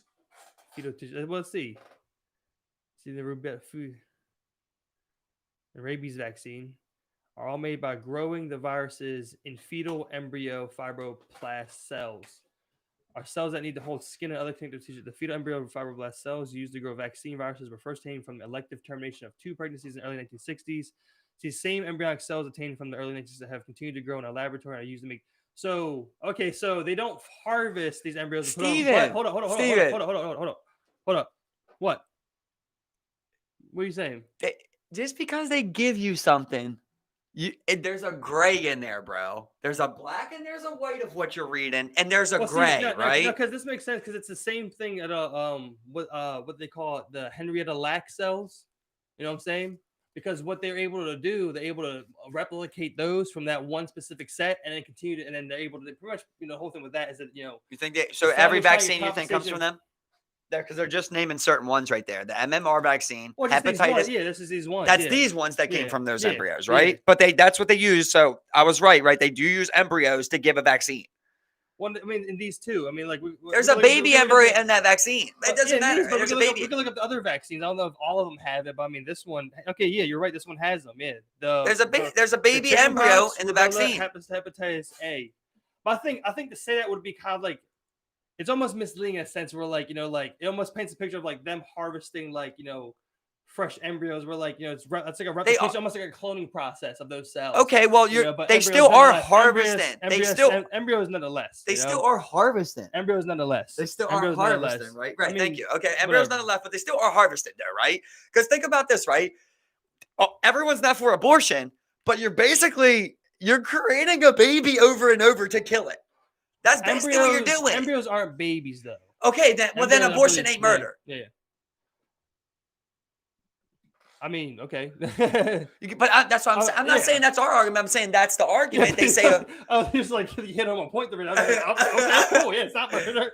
Great. I'm with you, but that's the point I'm trying to make. So what I'm saying is, anyone who has a problem with abortion, you probably should have a problem with this damn vaccines too, because they're just creating babies and killing them. Oh, so that times then they probably do. And what they know that those are still. And all I'm saying is, listen,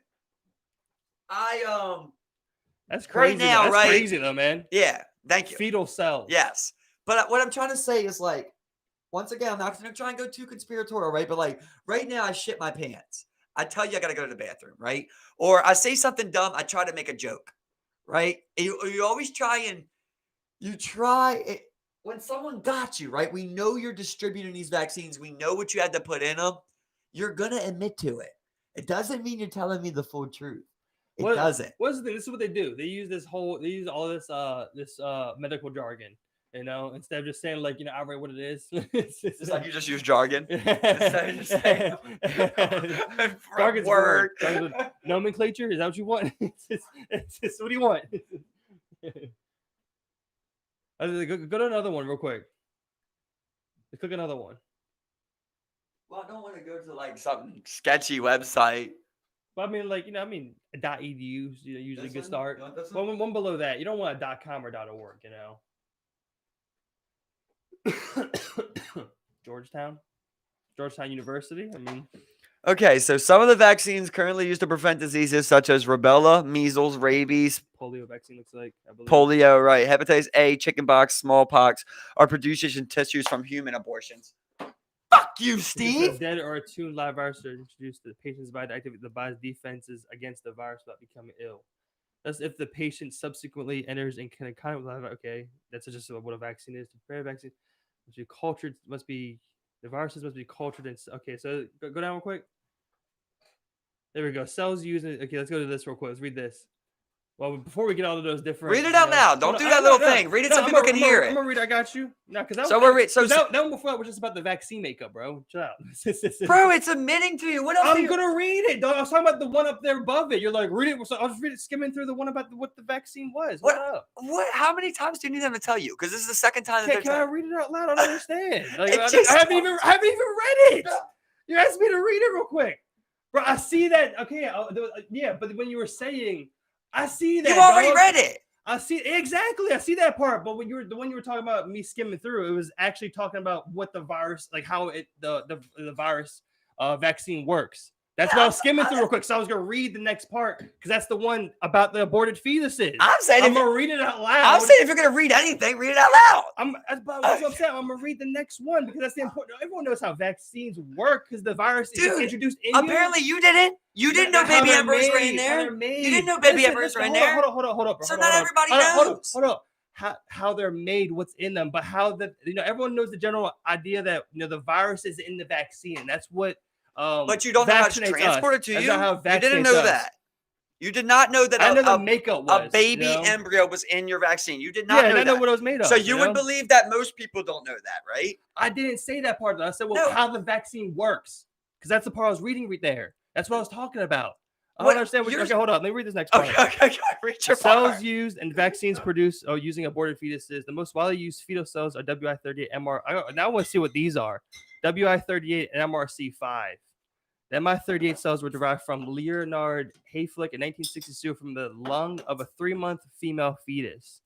The initials WI refer to the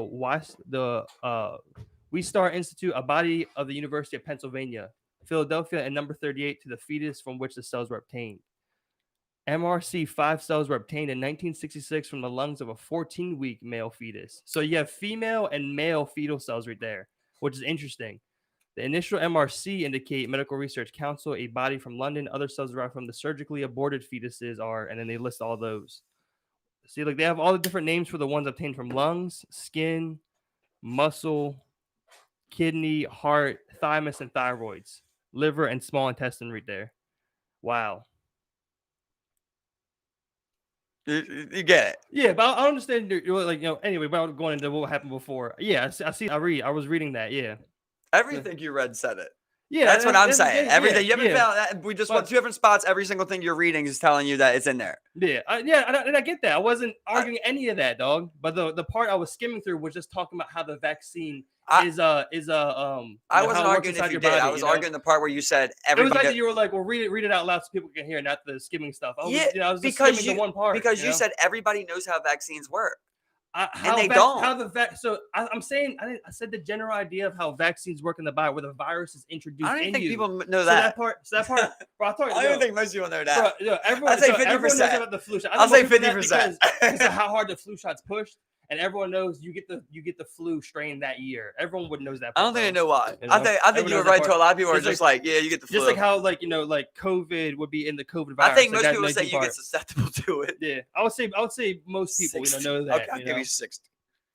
See, I'm glad it clarifies what male and female cells. That's wild. Now, I'm gonna read more on this. I want to see the replication process, like what they're doing.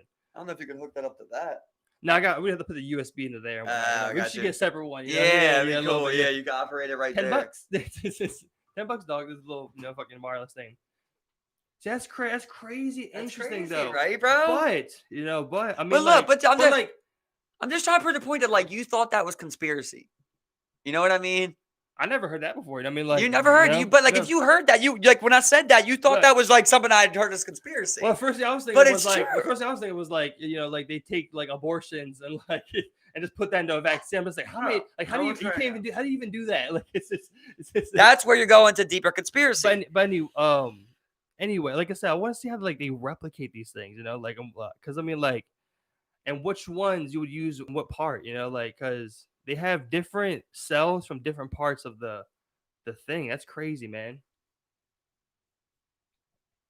Everybody should look this up. Tell them what it is. Well, looking up vaccine ingredients, fetal tissues. Infectious cells in which the vaccine antigen is produced, as well as more infectious viral vectors able to infect new cells that will then produce the vaccine. We're crazy species, ain't we? What are we doing, bro? We're fucking with so much shit, bro. We're fucking with shit. We're fucking with shit. We're never just like those salmon, bro. They didn't worry about the salmon that already were retarded. They worried about the retarded salmon's children. Who's gonna make even more retarded? God damn. See, this But is what I already knew this. I thought it was conspiracy too when I heard it. So when I researched it, though, they don't have another way for your body to accept all that shit that's in that vaccine. They have to put it with a baby embryo because it's the only way that your body will accept it. which makes sense, which makes sense that you would need something human It like to does. carry that Just thing, crazy. Which I mean, it's weird that like Here's that's my kinda how thing. brain works right there. Just like I just said, right? Once it got to the point with oil where you had to drill in the ocean, you should have stopped. Once it gets to the point where we got fucking whole entire laboratories dedicated to replicating some cells from fucking 1964 of a goddamn 14-year-old so that we can make sure, that somebody doesn't get hepatitis A, I'm just like, I don't know, bro. I think it might be there to knock people off. I think we might have to let it go. It's so crazy because I mean, like I want to do more research, of course, but I mean, like how it currently feels like like yes and no. Now, I think one thing we will eventually find out is if this was good or not. I think it's one thing that will be clearer in the future as more generations go on. Is that how we should find out? Probably not. Here's my thing, right? It's just like with anything, it makes no sense because you're never doing a proper study. If I test anything in a single stage by itself, it can always be a good product and it can always be a safe product. So when you sit there and you say, is this vaccine safe? Is this hepatitis A vaccine safe? Yes. Yes, the vaccine's safe. Okay, I give it to you. It's safe along with 64 other ones in a 90-day span from the time you're born. True. Because that's True. not getting tested, right? When they go and they test that on human subjects, they're not testing it with the smallpox vaccine they're going to get, the fucking polio vaccine they're going to get, the chickenpox vaccine they're going to get. They're not testing all that, right? And they're also not testing what happens when you mix it with 100 grams of sugar coming in a day to where the pancreas is under pressure, or alcoholism, where the liver can't even process it. Other things that come into play with human life, dude. All these chemicals, dude. How many chemicals are we going to put in our body, bro? Think about the vaccines. Now think about the soda. Now think about the snacks. Think about the foods. Think about the water. How many chemicals have you put in your body, dude? From B12 to, not B12, from, red 12, or fucking yellow 44, whatever it is. How many chemicals? Oh, yeah, no, potassium and all potassium sulfate, all these fucking different names, bro. You put 1,000 chemicals into my body already. I can't even say that I am how a human would act every day because I don't know. I'm doped up. I've been doped up for fucking 26 years. Now, I get what you're saying, Bobby. Like, I think shit's in the water supply. Because I mean, I think we can all admit that there have been vaccines that have benefited humans. You know what I'm saying? Like, they're pretty much like the eradication of like polio. I mean, like polio still exists in some countries. All right, we're gonna get deep. Smallpox, like measles and shit. I mean, we're gonna get deep, brother. Benefited as in what, Steve? That it made the hard decisions last longer. That's what it did. I believe that these things do exist, though, because nature has its way of taking people out, just like natural disasters. It's the same exact thing, dude.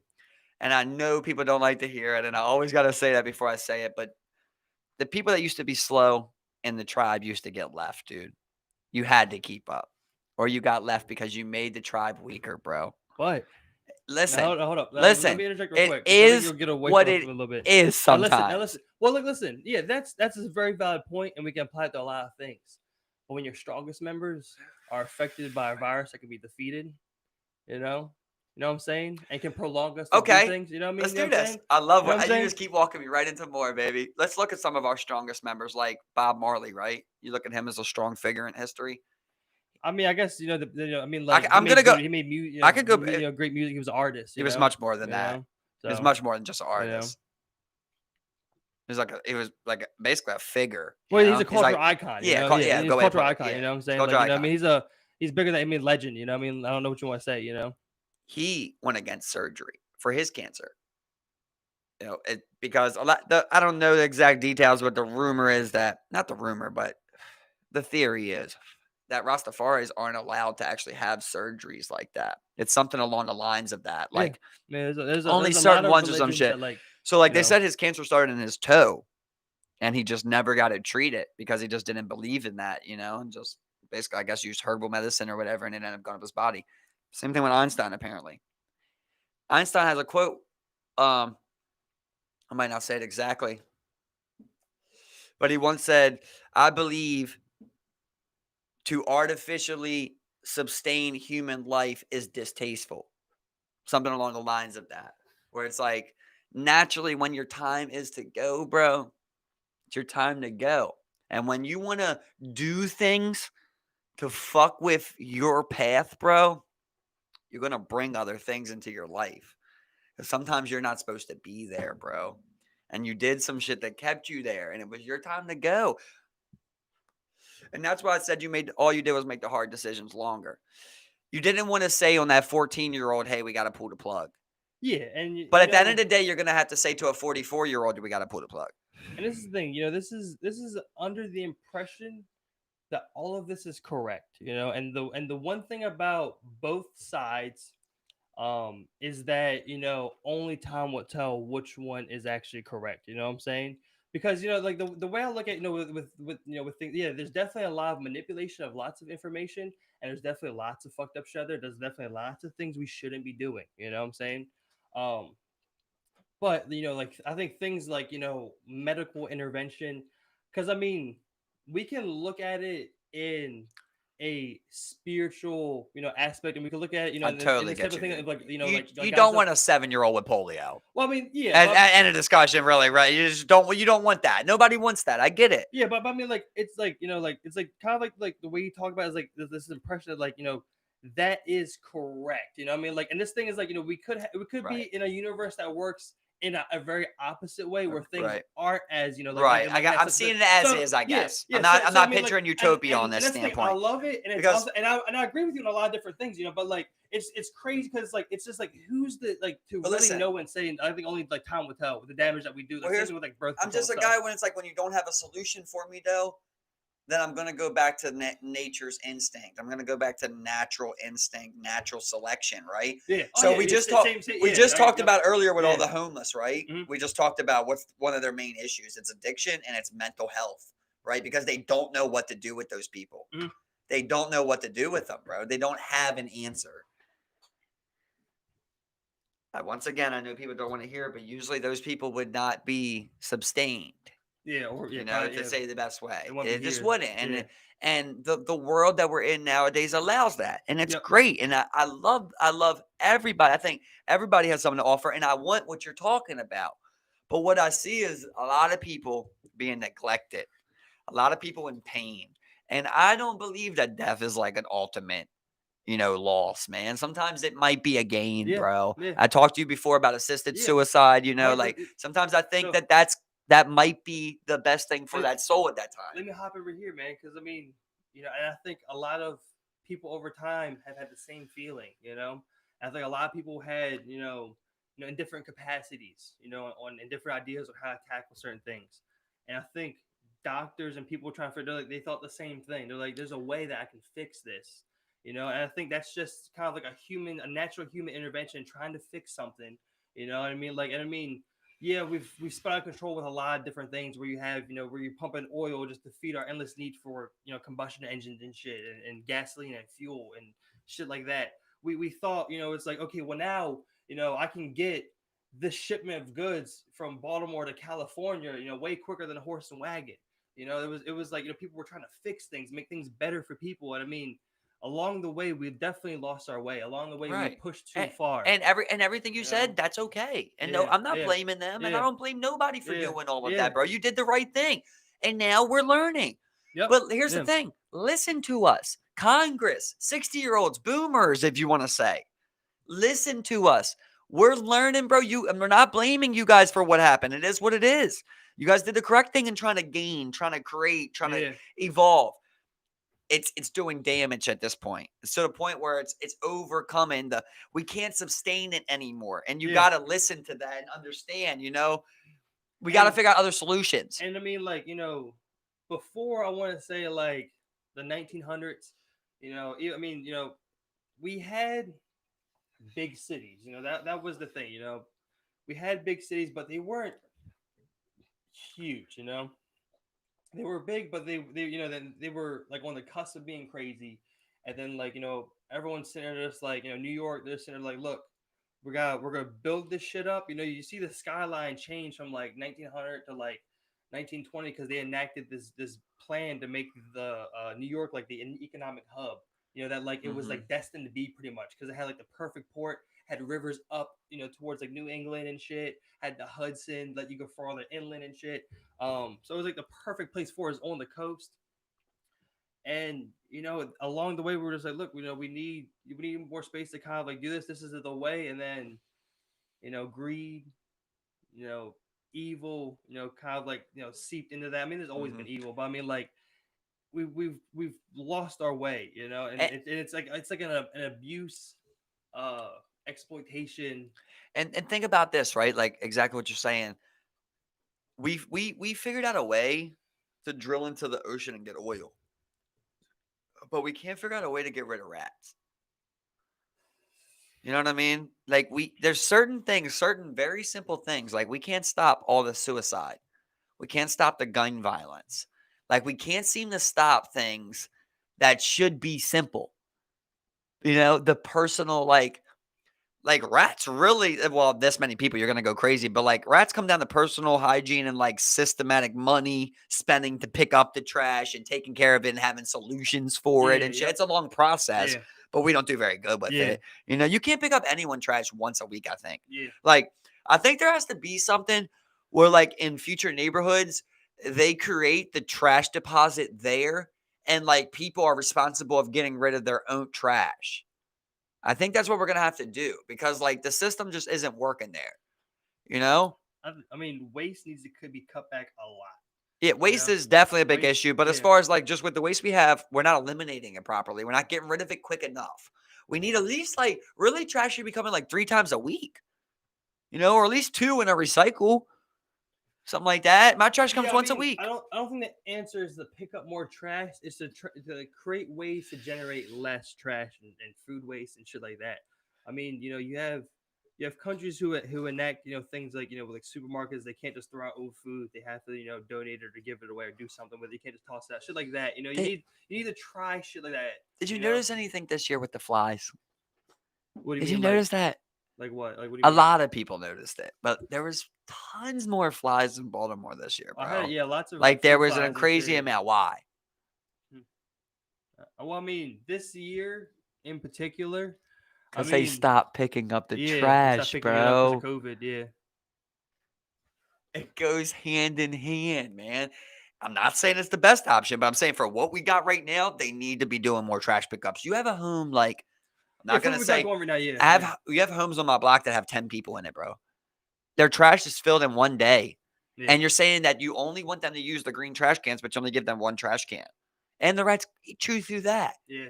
Done You have through that. no Yep. solutions but poison, and even that's not working. Yeah, But you can figure out how to drill in the ocean. It's like simple things. So when I look at things like that, I'm like, why can't we figure out the suicide? Why can't we figure out the gun violence? Why can't we figure out not even the rats are kind of separate? Why can't we figure out those things, bro? Because it ain't natural.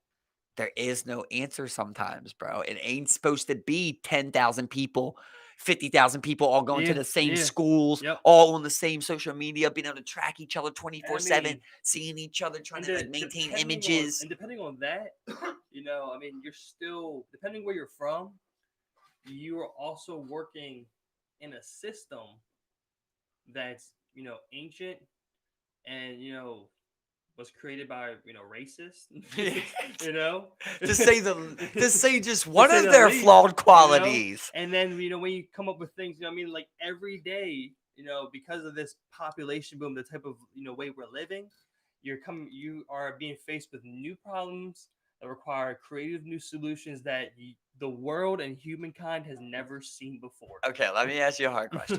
Is there any way you're in the middle of slavery? Is there any way that you could own a slave and not be racist?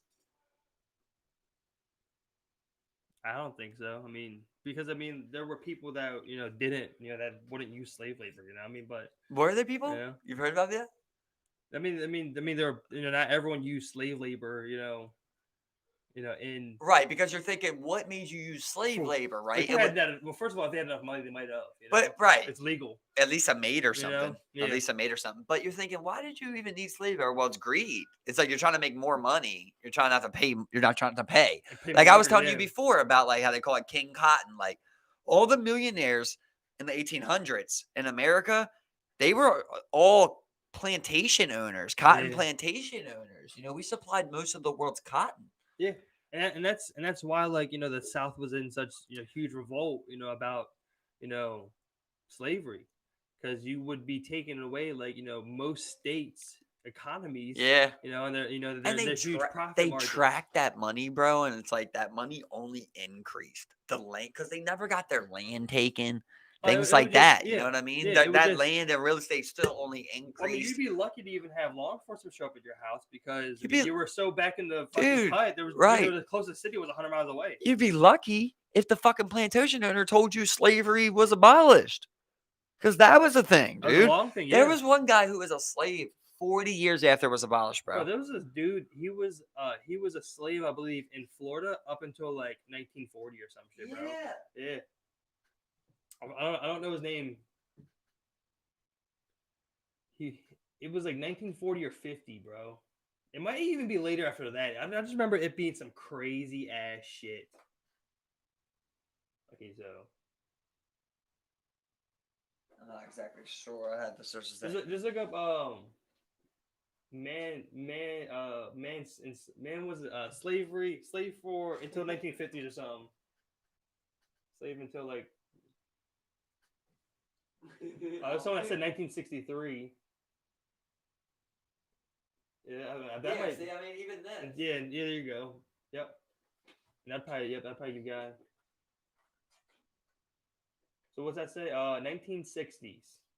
Yeah, more than 100 years after the Emancipation Proclamation, which I understand actually didn't free all slaves. It made black people equal to whites, but it didn't make slavery free, which a lot of people don't understand. I believe that's what it is behind that. So even 100 years after that, that's the worst part, because you just know. 1863 and then 1963. Where do you think that And ranks? the Deep South had no idea they were free. Where do you think America's years of slavery rank among like all time worst things in history? Like, is it behind Genghis Khan? So when you It's gotta be behind Genghis Khan, right? So when you factor in, the pretty much the invasion of Africa, the kidnapping, the murder, the length of it, 400 years, Yeah, the live.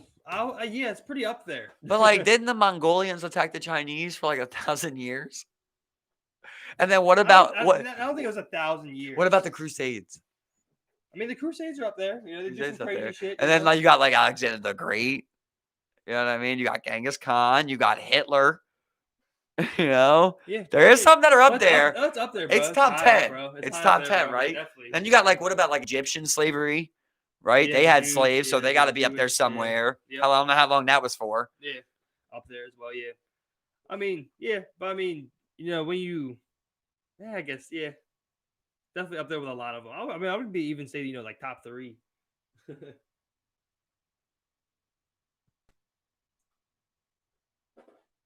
I mean, slave labor was around forever, so. Yeah, I mean, what? That's a buck right there. At least, yeah. That's a infinite buck. They basically go from AD to BC, dude. Yeah, the New Kingdom. So 1550 to wow. Over 1,000 years.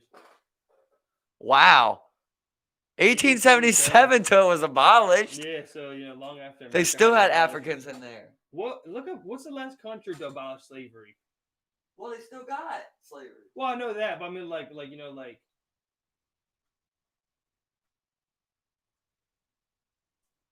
I mean, like the powers, the powers that be. Big guys, the big dogs. Mauritania. You're good with these names. They make a crime until 2007. Mauritania is the world's last country to abolish slavery, and the country didn't make slavery a crime until And 2007. it affects up to 20% of the country's 3.5 million population. They're all surviving off slavery. One out Oh of my 5. God. 1 out of 5 was profiting off slavery. That's the other thing that blows my mind is like look up the ending of apartheid in South Africa. Do you know the year apartheid ended in South Africa? Segregation. Is it the 90s, right? It was the 90s. Yeah. Okay, It's I thought so. 94, bro. Right, yeah. 94. I That only shit remember was that because of the outlawed. Nelson Mandela Yep. movie. Yep. 100. Yeah. Like. And there's That's like the whites, world. That's and the there's world you're white working in. South Africans. Because of was that British invasion? Yeah. Yeah. Had to be, right? Yep. Yep. I'm not sure. I believe it's British. Yes. Yeah, because I believe they're part of like the Queen, the Queen's colonies or something. Many white Africans of European ancestry have migrated to South Africa from other parts of the continent due to political or economical turmoil in their respective homelands. Yeah, it's a little different. I think who colonized South Africa? I believe it's the British.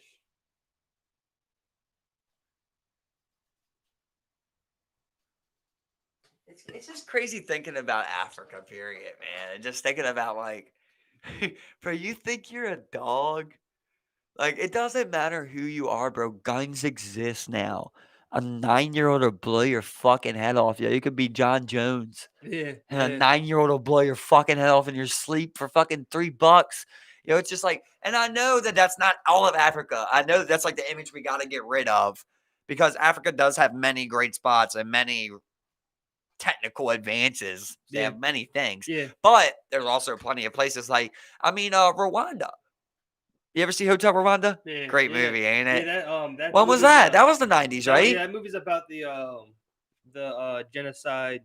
I believe the racial divide was believed the Hutus and the Tutsis. I believe those are the two ethnic groups that were fighting each other. And I believe it was the Hutus that were the ones that were murdering. I don't know how to spell it. Rwanda. I believe it's like Rwanda. Rwanda. Yeah. 100 days of slaughter.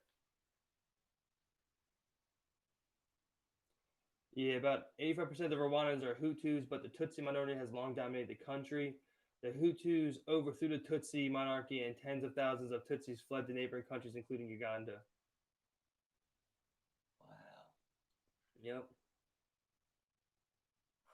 Damn, they shot down the president's plane. They're Crazy, wild, bro. yo. That's crazy. Imagine that. Like everyone on board. You can't even imagine that. Yeah. The president's plane got shut down. You would be like, what? Bro, we were slipping. Get out of here. How somebody shoot us down? Who got a javelin, Steve? Bob. Steve got an anti-air missile. It came from Chirac. You know what I mean? You're saying, what the fuck? That's the thing, I mean, they I'm sure when they overthrew, I'm sure they were able to raid all the different armories and stuff and just arming themselves like crazy. Bro, look at that face, bro. Yeah. Photography is powerful, isn't it? Yep. Man, photography is powerful. Photography is powerful. I mean, it is the single thing that ended child labor in America. Look at her eyes, bro. Mm-hmm. You think you know pain, bro? You think you felt pain before in your life? Man, you know what I mean? Like, do you even have the empathy? I'm saying for myself, also everyone. Like, do we even have the empathy to understand? Look at her face, bro. No, what happened to her? What would you think happened to her? Because look, there's nothing relatable to that pain right there, bro. There's nothing relatable that we could go through, besides what she actually has gone through. Shout out to Jill Perez, Magnum Photos, with a very powerful picture. Yep. Photography, oh my God. Photography is very, very important. It was one of the biggest innovations in human history. Straight up, man.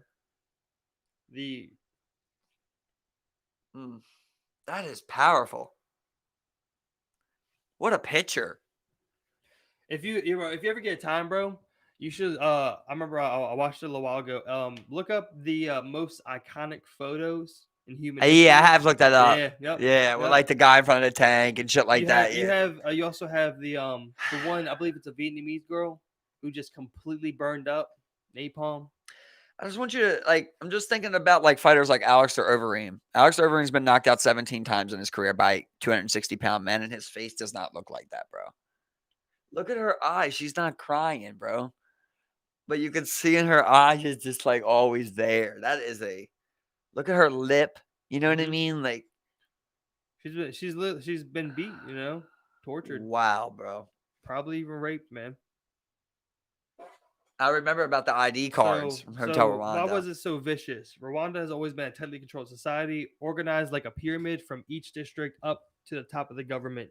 The then governing party, MRND, had a youth wing called Inter What? Interahamwe, which was turned into a militia to carry out the slaughter.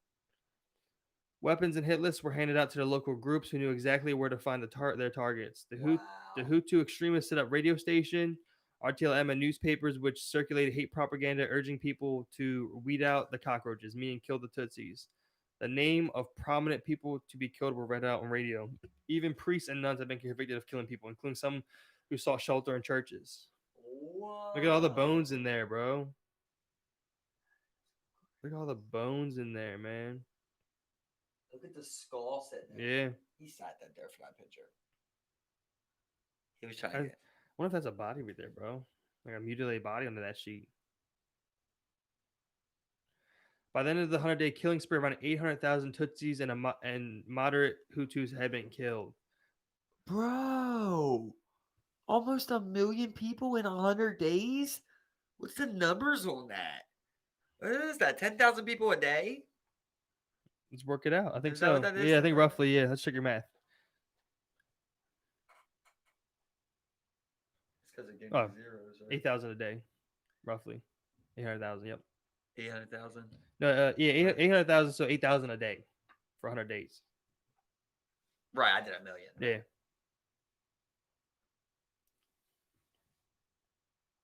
Wow, so U.S. was told not to get involved in another one after U.S. troops were killed. Well, I mean, after Somalia, bro, the U.S. was definitely not going to go into Rwanda, man.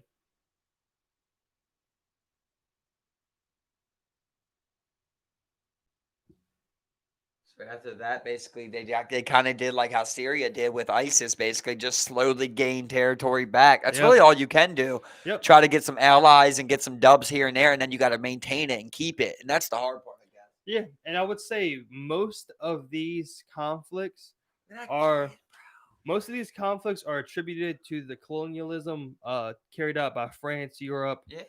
and the European powers. No country's been more raped than Africa. Continent, but yeah. Yeah, that sounds stupid. I guess I meant from up down. yeah, the whole continent, Yeah. bro. A lot of that could be contributed to this, man. So like when people look at it as a fucking hellhole wizard, it's all in part because of our history and the things that we're dealing with are It's but like outcomes of what we've done and the consequences of that. And now when you're figuring out how to deal with these things, I mean, well, you don't know how it goes down like Madagascar. Like you don't know what Madagascar day-to-day life is. Like when you think about Africa, you're thinking about like that's why I guess I said the country thing where it's like you kind of group it all together. oh yeah, But yep, like because yeah. you don't hear about like Madagascar. Well, I think Madagascar, you think about like the fucking movie, bro. I mean, the education into Yeah, as it's just far as not I've there. seen like what I've received in the schooling on Africa and the countries in Africa were minimal. To say the least. Look at that kid carrying water, bro. You ain't never had to carry water, boy. That ain't a thing No. we do. Nope.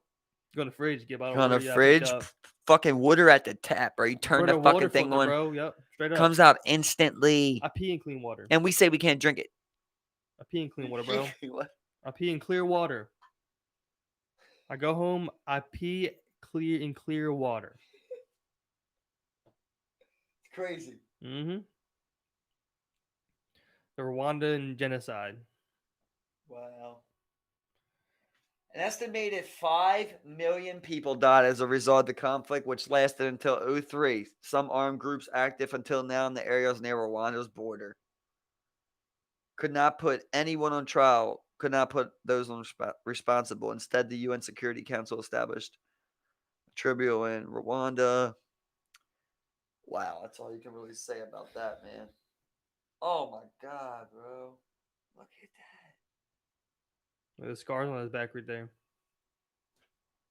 And his stomach. Mm-hmm. Just bones, bro. You ain't never been starved. I mean, you've never seen a human, so I mean, broken. I mean, Yeah, you see a human push to his limits right here. you're absolutely right. Like I'm like when monkeys are like in the bottom of that basement, John Hopkins, just like the worst of the worst for that species. Mm-hmm. A And cat being sprayed with perfume or something for some in its reason, eyeballs. the whole podcast ain't even tell you, boy, I'm appalled. Who's that? That's Jason. I can't even begin to pronounce that last name. That's like Harthausen. Shout out to Jason. Yeah, Jason. I can't say it right now, but yeah, good guy. But I mean, I forgot we were gonna look up another one. I think, because I mean, the Rwandan genocide. You could also look up. But I mean, it's Oh just no! I remember what I was getting to now. So and that's the one thing that is positive to see in these types of countries is that Rwanda is quickly becoming an economic powerhouse in the continent. right. And Syria pushed ISIS back. Like Yep. it's nice to Yeah. see, and it Yeah. is nice to see that eventually it prevails. But it's sad how many have to die before something's done. And another thing especially with because I mean so when I think yes, Black Panther is just a movie, but I think Black Panther is a powerful statement to the hypothetical question of what if Africa was left uncolonized, left untouched, and allowed it to develop. Because I mean, you think about It's so per square fucking mile, big. it has the highest amount of rare earth minerals, diamonds, gold, silver. I just can't stop thinking about how many correct countries you pronounced, but you couldn't pronounce that last name. You don't think you can do that last name? I mean, it was like Harthausen or something. I don't know. That's because it was. I was always kind of like that. You kind of guessed the middle of it. Yeah, Hardhouse. I mean, like a lot Jason of these Hardhausen. I've heard said before. Okay, yeah. Yeah, because that one I'm like, I never even fucking heard that country. It's crazy how many countries you don't even fucking know. That's what I'm saying. Like, I know Africa probably has plenty of countries. I mean, there's new countries being born every single day. I mean, Libya, North Sudan, South Sudan, Egypt, Morocco, Ivory Coast, Cote d'Ivoire. 54 fucking countries. Yeah. You know what I mean? Yep. Yeah. And I mean, and it's a very diverse continent as well. And I mean, I remember can you even get all them people on one page? Thing that I saw. I don't know. I have this thing with geography sometimes. I don't know why, but I just know lots of different various random geography things. Yeah, you're my geographer guy. So when a lot of people look at one of the big problems, with Africa that it's faced is, its geography. One of the hypotheses is that one of the reasons it being like that is because Africa is longer than it is wide, and is the only continent like that. Huh. So when you think about North America, South America, they're wider than they are long.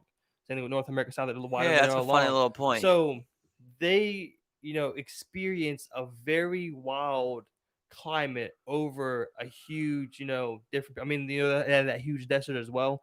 They have that, and that's one of the things that hindered a lot of. It's like but the thing is, they have so many natural resources that people should have to come that to they them. don't own. People should have to come to them. They don't even own. Exactly.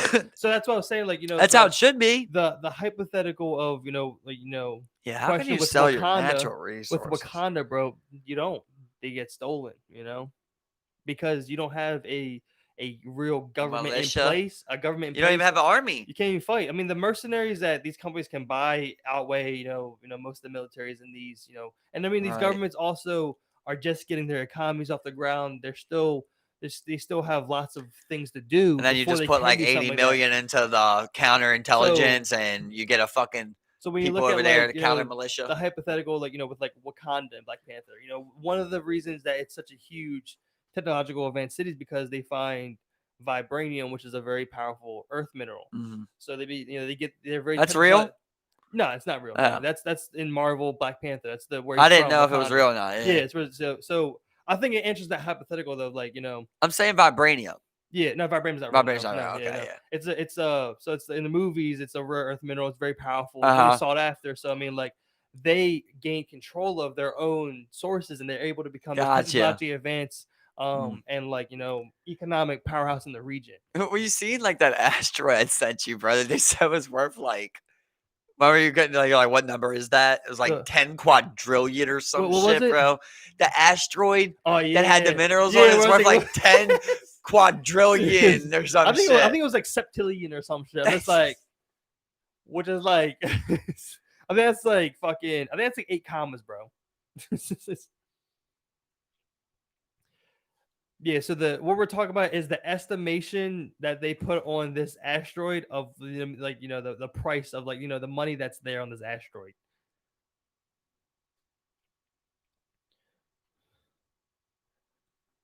Yeah, there you go. A value estimated 27 quintillion. Quintillion, bro. That's it. Like, bro. what number Listen, is that, bro? first of all, let's establish what that is. That's some shit that literally one of us would say in 3rd grade when you're just like when you're trying to keep going up. You know when like somebody would go to like, oh, I got a million, oh, a billion, oh, a trillion. Then after a trillion, you really didn't know what to say. You would make some shit up like quintillion. Yes, exactly, man. He just said, who was the guy that was forced to make that up, bro? He's just like, isn't there enough? He's like, we need a fucking number to describe it, Bill. He's like, fucking quintillion or some shit. How the fuck do you even? It's like 4 times. You're asking me to quantify something that's never been quantified. Right. Make shit up. He said, make it up. Make it. He's like, I'll show you the number. You make the name up. And they named it the Vita, which is just wild. A diameter of 326 kilometers. David A. So I think they assumed that the full diameter of this thing is literally just fucking rare minerals. Like assuming that's all fucking rare mineral. 27. I mean, how much is an asteroid? 10,000 quadrillion. What? Psych. That's a different one. To be observed. So is observed through. Psyche, an asteroid believed to be worth 10,000 quadrillion. Yeah. I'm just saying, like, why are they saying 10,000 quadrillion? Like, they're like, wait, no one made up a number yet. What is a quadrillion, first of all? Well, there's trillion. I think quadrillion's after that. You think so? Yeah, pretty sure. Well, why would the word quad be in there? That always makes me think 4. Yeah, because, trillion's 3. Oh, I got you. Okay. Being 3 columns. Three columns, right? I don't know because 1 million. A trillion is 3 columns, right? Yeah. No. Hell no. Way a more trillion, a billion. No, it's 1 million. million. 100,000 is billion, 7, trillion. Right? 100,000 is 7, right? And then a million is 8. I don't know, but look it up. I mean, that'd be the best thing. Just think about it. We're just sounding stupid right now. No, 100. Okay, 100,000, right? 100,000,6. Okay. So a million, 7. A billion, 8. Okay. A trillion, 9. So why would quadrillion? You know what I mean? Well, not really 9 because there's 100 million. So, you know what I'm saying? So like, oh shit, bro. I didn't even think about it. Yeah, exactly. No one ever thought about this. It's like, man, when's the last time we were taught this? I know it's quadrillion, yeah, and quintillion, sextillion, septillion, octillion, nonillion, and decillion. And none of those are the ones we've seen from the asteroid. I know they say quintillion. They say quintillion. They didn't say quintrillion. No, octillion. So wait, hold on. Decillion. So wait, they said quintillion? What quintillion, bro. Like, look at the next one. What is this number? What is this number? Oh, that's a kid. That's so. Oh my god. So that's a septillion. Oh my god. And that's not as big as a quadrillion. Wait, this one says quintillion right there, though, but that one says quintrillion. What's the right one? No, we seen a quadrillion. I don't know what the fuck we saw, bro, anymore. Go back. Dude, this is, oh my god. Oh, how do I keep this? what the fuck, man? It's like numbers, man. What do the numbers mean, Mason? So that's the old one again. Yeah, Davita. Look up Davita. Davita cost or Davita value. David A. David A.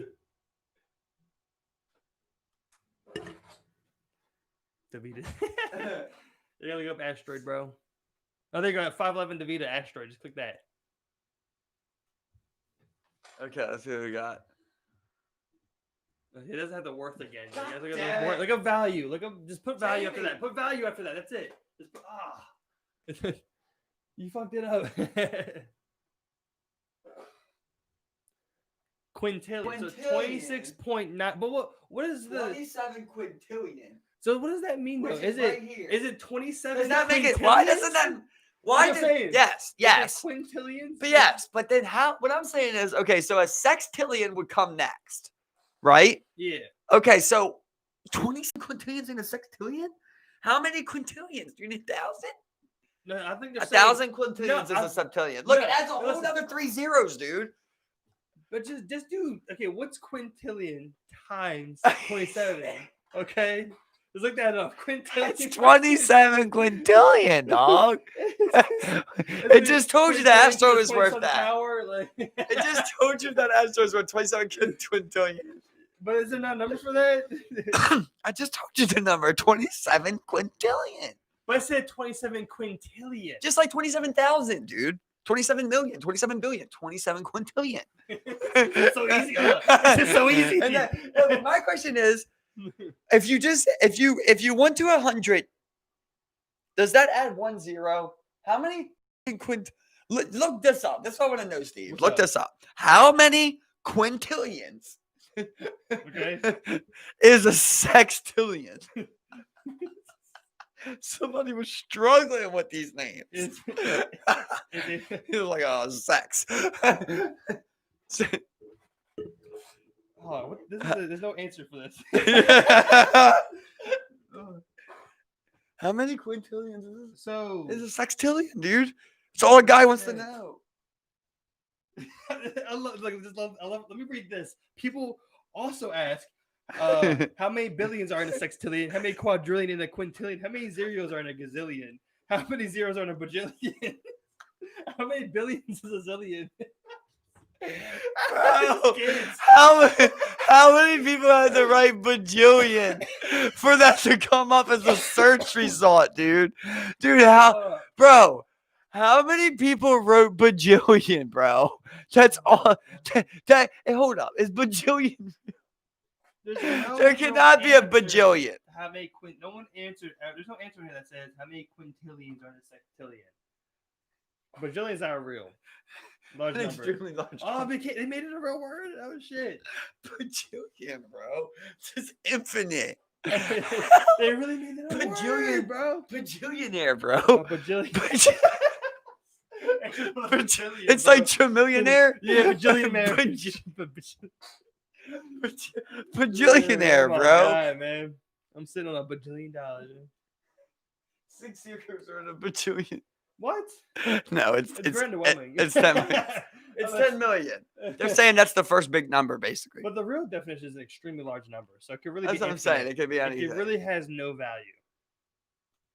Wow, man! It's you see that, bro? Like someone just saying, like a little kid, I believe, just saying bajillion. You know, so these bajillions. Read that. A Google is a one with 100 zeros behind it. We can write a Google using exponents by saying a Google is 10 to the 100th power. The biggest name number that we know is Googleplex. 10 to the Google power. That's written as 1 followed by Google zeros. You're not even making sense, bro. It's 1 with 100 zeros behind it. Almost inevitably at this point, someone proffers an even bigger number, Googleplex.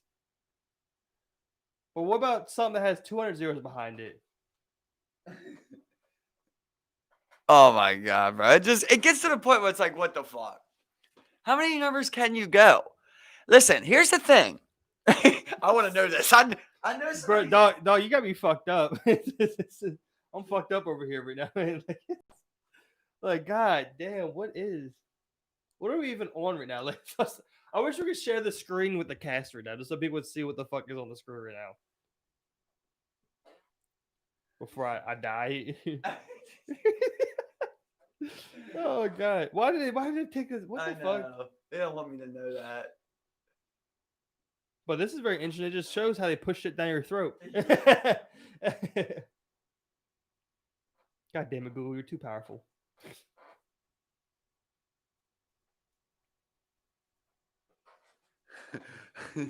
That's right. It's a nice even 1 million. Wow. Harper still holds the record for the highest number counted out loud by one person. He About 16 counted days every day. 16 hours every day. Okay, so he didn't do it nonstop though. Oh my god, though. 16 hours a day, though? For how long though? I mean, I guess click on it. I don't know, man. Can you count to a billion in your lifetime? I feel like someone would be like, no, you can only count to, hypothetically. 79 years to count to a billion. So you could do it before you die, technically. If you somehow knew the numbers the second you were born and started counting then, it would take all of your life to count to a billion. I love people, bro. I love people. You know, it makes you think because there's a subreddit called "They Did the Math," which is just about people doing the math for shit like that. Like it's just crazy. And then how some people have the ability to see it differently. Like, remember, I was telling you about that little kid who said he's seen numbers and shapes, and he was able to see if one shape fit into another shape, and if it did, then like he was able to work the numbers. You remember? There's that one dude, like the human calculator dude, man. Like, can just do any fucking equation in his head, bro. Like you could Google it, bro. It's fucking crazy, man. Human calculator.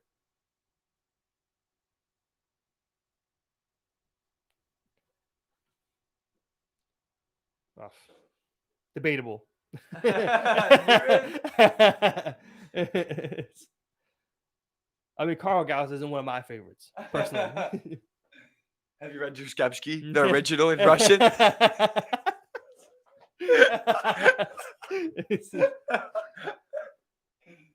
Oh, dog, man. Bro, there's another video you should look up later. I'm going to send it to you. This dude went and did an interview with these people who still speak Old English. The Anglo-Saxon language. Wow. I've seen that, I think, bro. Oh, no. I've seen people doing Scotland and it's wild, man. Irish or something comparisons. Ancient English right there, man. Wow. You should look up the video of this dude, man. Like, he's just fucking insane. See that guy. And you check him with the fucking calculator. He just, like, it'll be like, a little bit like, you know. You see those people, though, and you're like, yo, you ever fuck a bitch, bro? You ever drink a beer? You ever got a night that you never forget? Their brain works different, bro. Do you even have a night that you won't forget? Their brain works different, bro, man. No, because there's a point, right? Where, like, I've been watching that Queen's Gambit show, and there's actually a good point they make on one part where they were like, the mom tells her, she's like, you know, you're the most gifted chess player I've ever seen in my life. She was like, I don't think that you always need to study. She's like, I think you're an intuitive player. You make your best moves when someone coming off of somebody else's move, you know? Maybe you need to free your mind. Go do something that's fun. So when you're there, it's not just, oh, chess. You know, when you overthink something, it can ruin something too, you know? 100%. So like when you're just so naturally gifted, sometimes you just got to let it come freely and not try to read every book about it and learn every single detail of it. Just let it come free and like you create your own expression of it, I think, you know? I guess that's what I'm trying to say there. Yeah, no, I mean, 100%. I mean, because there's all those different angles you gotta take it at. I mean, that just maybe for some reason, this made me think it's a random fact. The world's what's his name? Magnus Carlsen. I think he's like what do they call it? You know, the best chess player in the world. They have a name for it. A grandmaster. Yeah, grandmaster. He's one of the best grandmasters out there. He's also one of the best fantasy soccer players out there too, really? Bro. Yeah, that's crazy. Number one fantasy soccer player out there, bro. His mind just works. Isn't it funny how they just made a chess AI that can beat like grandmasters and shit now? Yeah, that's pretty crazy, bro. And just a little side piece. I remember Magnus Carlsen was talking about it. He was saying the first thing he does, is make a move that moves the game out of. There's a Right. word for it. Out of like a set Yeah. strategic move, because there's a finite amount of ways. That's what they were. played. That's what like you might like that show, Queen's Gambit, bro. You might want to check it out then on Netflix. Everyone's telling me 'Cause about it is you know? about- I'm you not good like- at- I'm not good at watching stuff. I'm not Yeah, good at but keeping up with stuff. Yeah, like it's that, just pretty know? cool to watch like what she does and shit, and you learn a little bit. Like, and then like the guy that beats her is like a guy that does something like that, where like she got him. Basically, she's winning the game. He forces her to exchange queens, which like I don't understand chess, but like it opened up the board basically, and like she didn't expect it, because he just turned it out of order like that. Yep. Tell you a random fact I learned: hummingbirds are the only bird that can fly backwards. The only ones that can hover too. Wow. Yeah, they could hover in only place ones. in one single space like that. Yeah. That was the thing, bro. And like, flamingos always eat with their head down. that's weird. Upside down. Sorry. Which makes sense because of the neck. Yeah. It It's makes weird. sense. How do you You get know? So you don't choke. But that was one of the, because I've never seen like a hummingbird in You my don't life, choke. But I mean, when we were at Deep Creek, bro, I came out in the morning, I was smoking a blunt on the porch. I and was looked with you, down, bro. I seen and that there's a hummingbird. Remember? yeah, We looked at it. there's a Yeah. hummingbird just like, I'm just like, That was crazy, bro. Yeah, that was awesome, cool. man. I had never seen Awesome. that neither, Yeah, dude. that was just cool, man. I was just like, fuck. And yeah. they just pick out that wood until they get inside of there. Yep, And man, is so- that where their shelter is? Is that what it is? Then they bring back No, a they suck core. the shit out. They eat those plants, deep and suck the nectar out. Huh. They feed off of those. Oh, yeah. I'm thinking of a woodpecker, dude. They have to eat. Why does a woodpecker peck wood? Bro? That's how It stays in there, right? Shelter. It's shelter though too. I think I think it eats like acorns and shit. I'm pretty sure, bro. And it brings its food there. I think it's a shelter. That's sure. But I tell you what, another thing I seen not too long ago was a woodpecker in real life too, man. And it sounds just like how you would think it does, one man. too, bro. I only see one in my life. Yeah. Dude, I was a block away. I'm at my truck and I hear it, and I literally leave my job. I'm like, I ain't gonna miss my chance. Bro, I was able to watch it, bro. It was awesome, man. That was just because I mean they're one thing that's like gone like extinct. Big guts in the air. Yeah, Why do so they I'm peck pretty sure they wood? bring it back Why they peck wood? for the shelter. They stay in there. You eat fruit too? I'm not sure if they stay in there, bro. I think it's for They do, eating, bro. and just because they like it, I'm not sure. Why does a woodchuck chuck a woodchuck wood? Go check wood. Search for food. Or to Or create a to net. create a nest. So both, yeah. You do both. I shouldn't have to prove these things to you. I shouldn't have to prove. I just wanna I'm know, telling man. you fact. I know. If I tell you I something, bro, know. and you say I don't know, and I'm gonna say, yeah, I'm not 100% sure, bro. I was like, I Bro, heard that. I'm If I tell always you a woodpecker does it for their shelter, bro, I didn't make that up. I'm I didn't always make that up. confirm something, bro. I didn't make that I'm up. always gonna confirm. You think I something. made up baby embryos during the I'm always gonna vaccines? confirm I it, made dog. up. I'm always gonna confirm it, bro. You know what I'm You gotta saying? confirm me if I say, hey, John Jones won that, his fifth fight in the UFC. You gotta confirm it. I think it's fool to never question you. Okay, I'm never questioning you. I don't question Alright. anything. I question everything. I'm telling you something I read as a fact. I got you. And so if it is wrong, I've read it wrong. But I'm always gonna confirm it. That's all I'm saying. Even bro. when I'm You know wrong, what I I'm could have saying? been right. That's all I'm saying. Anyone can tell me anything, bro. Brian Salvadoran, he can tell me a Spanish, I'd be like, okay, he's right. You know what I'm saying? Just gonna confirm it. You know what I'm saying? That's all. My bad. My bad. Okay. That's just one it wasn't that crazy. Like I get the embryo one, okay, but like, dude, a woodpecker, like, What do you want me to do? What do we do, bro? we do we just. do? I want you to apologize. What do we do, dog? I want you to get on your hands and fucking knees and apologize.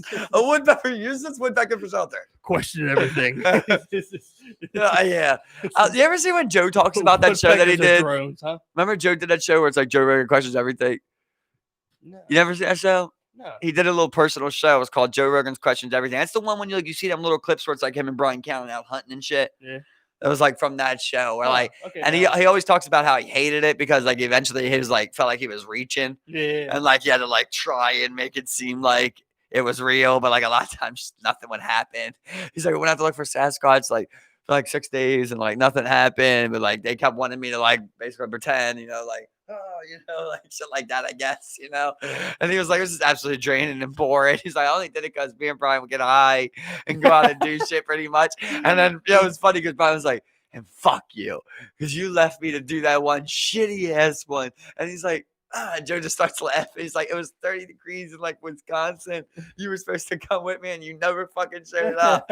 Joe's like, I think I was busy or something. It's just funny to hear like these multi-rich little like personal things, you know? Yeah, It's like, I always wonder like how you've never met a millionaire. You know what I mean? Well, I guess you have. Your boss probably a millionaire. Maybe, yeah. I think you know what I mean? I guess they technically are. I guess you've never been friends with a millionaire. Yeah. Like, how would you even react to that? You know, like if you were just like friends with like Justin Bieber, like how would you even react to that? Like, how do you hang with him? How do you know what I mean? He goes on a world tour and comes back to like Eastern Ave, you know, on your street, and you're just like, yeah, what's up? And you're just like, you want to come? Hey, Justin.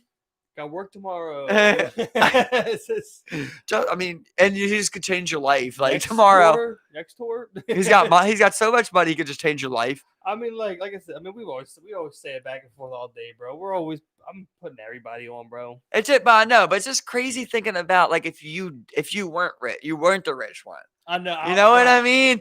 Like even if I got rich or if you got rich, like I feel weird. It would feel weird, right? It's just like I feel like me and you would geek. I mean, like, imagine like I see you after you become rich. I'm just like, so you're just like. I mean, like, I think you know, for like, let's say you become, I would feel differently because I know you would want to do that for you know me. I know you would want just like I think you would feel different. I'd be like, you would know I want to do that for. I always told you I would want to do that for you, bro. I always told you I had you, dog. You know what I'm saying? You know, so like it's still weird. You know what I'm saying? I would love to not even tell you. Like that's how I would go about it. You know what I mean? I would love to do. I always thought about that. Like even if I get rich, I'm somewhere else in the world. I still want to send like Brian's family's his son a Christmas gift. Yeah, you know, if I made it, you know what I mean? It's like, bro, I didn't forget about nobody, bro. Exactly, I didn't forget about nobody. Yep, exactly. Man. You know, I'm making it work. A fucking hoverboard or something. I'm making it work, and I'm making that money into more money, and everyone's be good. I didn't forget about the people, good, that fucked with me. Straight up.